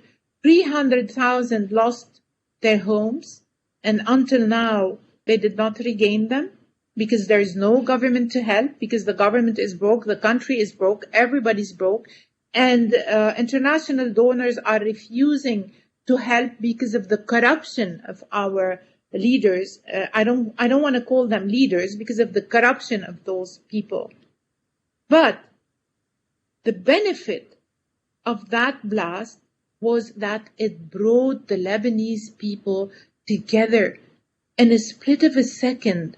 After exactly 10 minutes after the blast, we had all Lebanon in that area, all Lebanon. I can tell you, people coming from the south, from the north, from the mountains, from the east, from the west, to help the people that were hit and injured in that area. And it was just an amazing sight, and it really moved us in a way that we couldn't see the negativity that happened on that day, but we could see what this crisis has brought with it, the positivity it brought with it. And until today, it is the Lebanese NGOs, and it is the Lebanese youth, and it is the Lebanese people that are supporting still those people in that area, no matter what their faith and no matter what their political background was. So I would like you here, if you can share with me, I don't know if we still have enough time, Rabdeep, can you? We can take 10 minutes more, 10, 15 minutes. We are 5 minutes over time, but 10 minutes more we can try to wrap up. Okay, so maybe the answers will be coming while we continue, please. Right. Yes. Yeah, so we can move forward? Yes, thank you so much.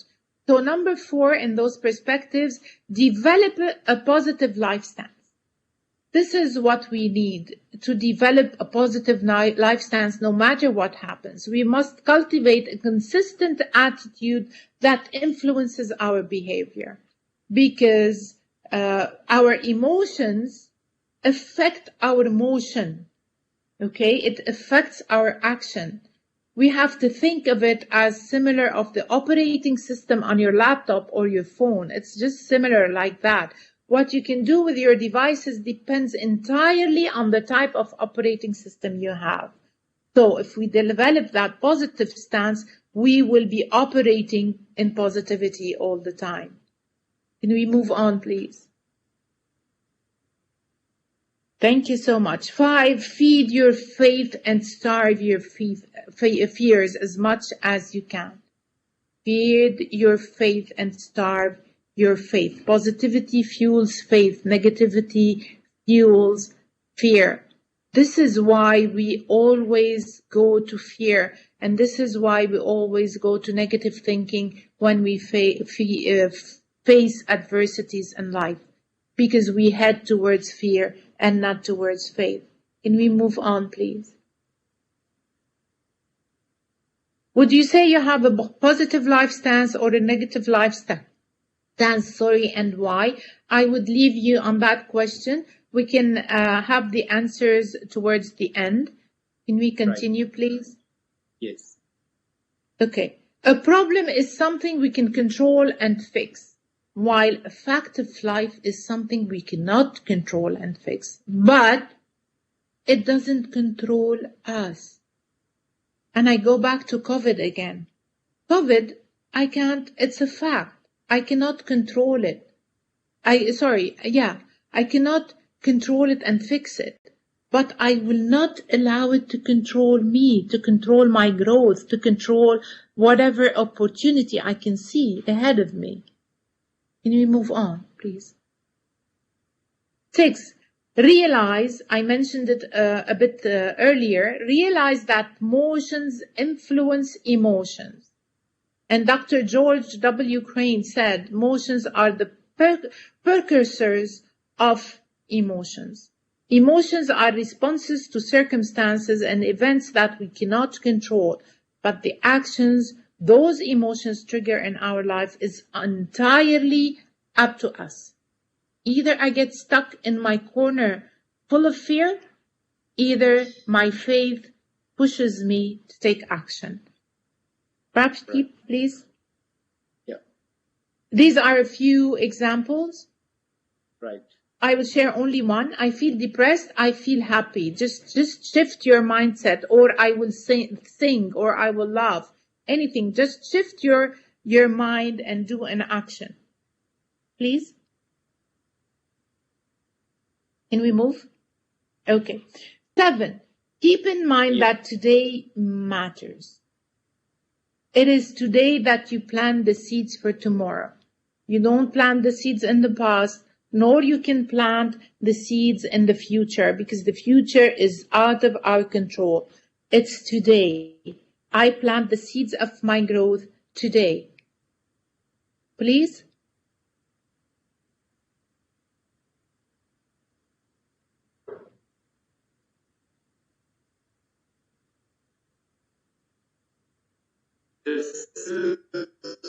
So, okay, should I move forward? Yes, of course. Yes. How has the current crisis redefined your priorities? Yes. Should I move forward? Oh, right. Yes, please. Okay. So, yeah, I would like them to reflect on the question. 8, reflect instead of react to adversity. Always reflect. Reflection is a pause. Exactly like in public speaking, they tell us that the pause is as important as any word you say. And when you need to reflect on what is happening, this is a pause that is very important, because it can change your life. It can change your perspective. It can shift your mindset. You need to reflect before you react to any adversity. Can we move on, please? Right. Yes. The reflection path, very easy. Review myself, ask questions of myself, talk to myself, direct myself, and then take action. So you have 5 steps that are very important in order to go through the reflection path before taking action. Rabdeep, please. Rabdeep. Sorry, thank you. Adversity makes you relatable to others.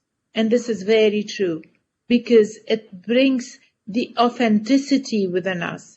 It brings humility. It brings our vulnerability. The vulnerable human being that is within shows up. And this is how we connect all together, because we see ourselves on the same platform of being human. Please, Rabdeep. Why might reflection be an effective antidote to reactive living? Let's see the answer. Yeah. Okay. Always, because it gives you time to look at the big picture. It's not about me. It's not only me that is affected. It's the whole world that is affected by COVID. It allows me to see the big picture. The battle against the limited thinking. We must fight to keep the big picture in mind. Please, this is the last one. Adversity makes a person grow strong, especially in maturity. Because as I mentioned before, we learn from our messes. We learn from those adversity and challenges that we face along the way. If my life was smooth from beginning to end, from crib to grave, I think I will not develop. I would stay the same human from beginning to end.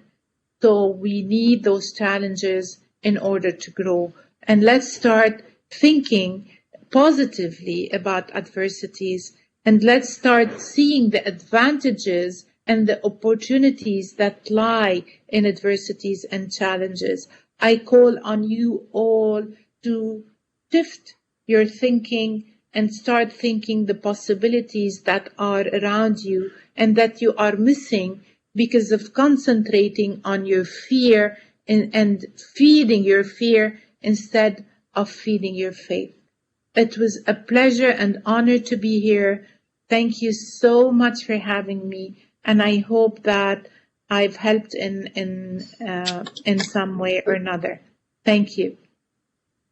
Yeah, thank you so much, Sadika. I will request Ranganathan ji if he has any comments, and then propose a vote of thanks to you before I say my final message. Yeah, yes. Yeah, sure. Thank you. Just there is one comment that I need to read it out. To a comment that you made that in Lebanon, parents are giving everything that their children want, and then the children, when they come to the real world, they face difficulties. Shrishti feels the same thing about India, and she says that maybe this is a global issue. And I live in India, I know this is true. And she also says that pandemic has helped us to be more disciplined. So, I like that. Yes, and you also covered this. You had covered this, that one of the advantages of adversity that we all learn from that. And it is my pleasure to raise a vote of thanks to you. I would say that the subject matter of your speech today, the session, was very, very topical, coming at a time when the whole world is facing adversity. And your views were very, very lucid. And I believe you struck the right chord with all the participants. In India also, we had faced situations like Lebanon. And it was in 1947, which was very painful, where 10 million people had to move from one part of the country to the other part. And then the country was divided into two halves. That was very painful, and people still carry the after effect of that pain, although it is now 72 years back that happened. I would say that and then people carry it even now. People carry the hatred. Your idea of harnessing hope for oneself and for others is perhaps the right answer to the situation. We should never lose hope. And you have personally gone through life-threatening crisis more than one occasions as a child and even as an adult. And our heart goes out for you and for all those who suffered hate crimes, and even till date they do suffer hate crimes all over the globe. And we all pray for the well-being of the humanity. May better sense prevail to the whole world. Let us all be sensible. Let us all become humane. And thank you very much. I hope your session will help in achieving that. Very grateful to you for your time and for your words of wisdom. Thank you.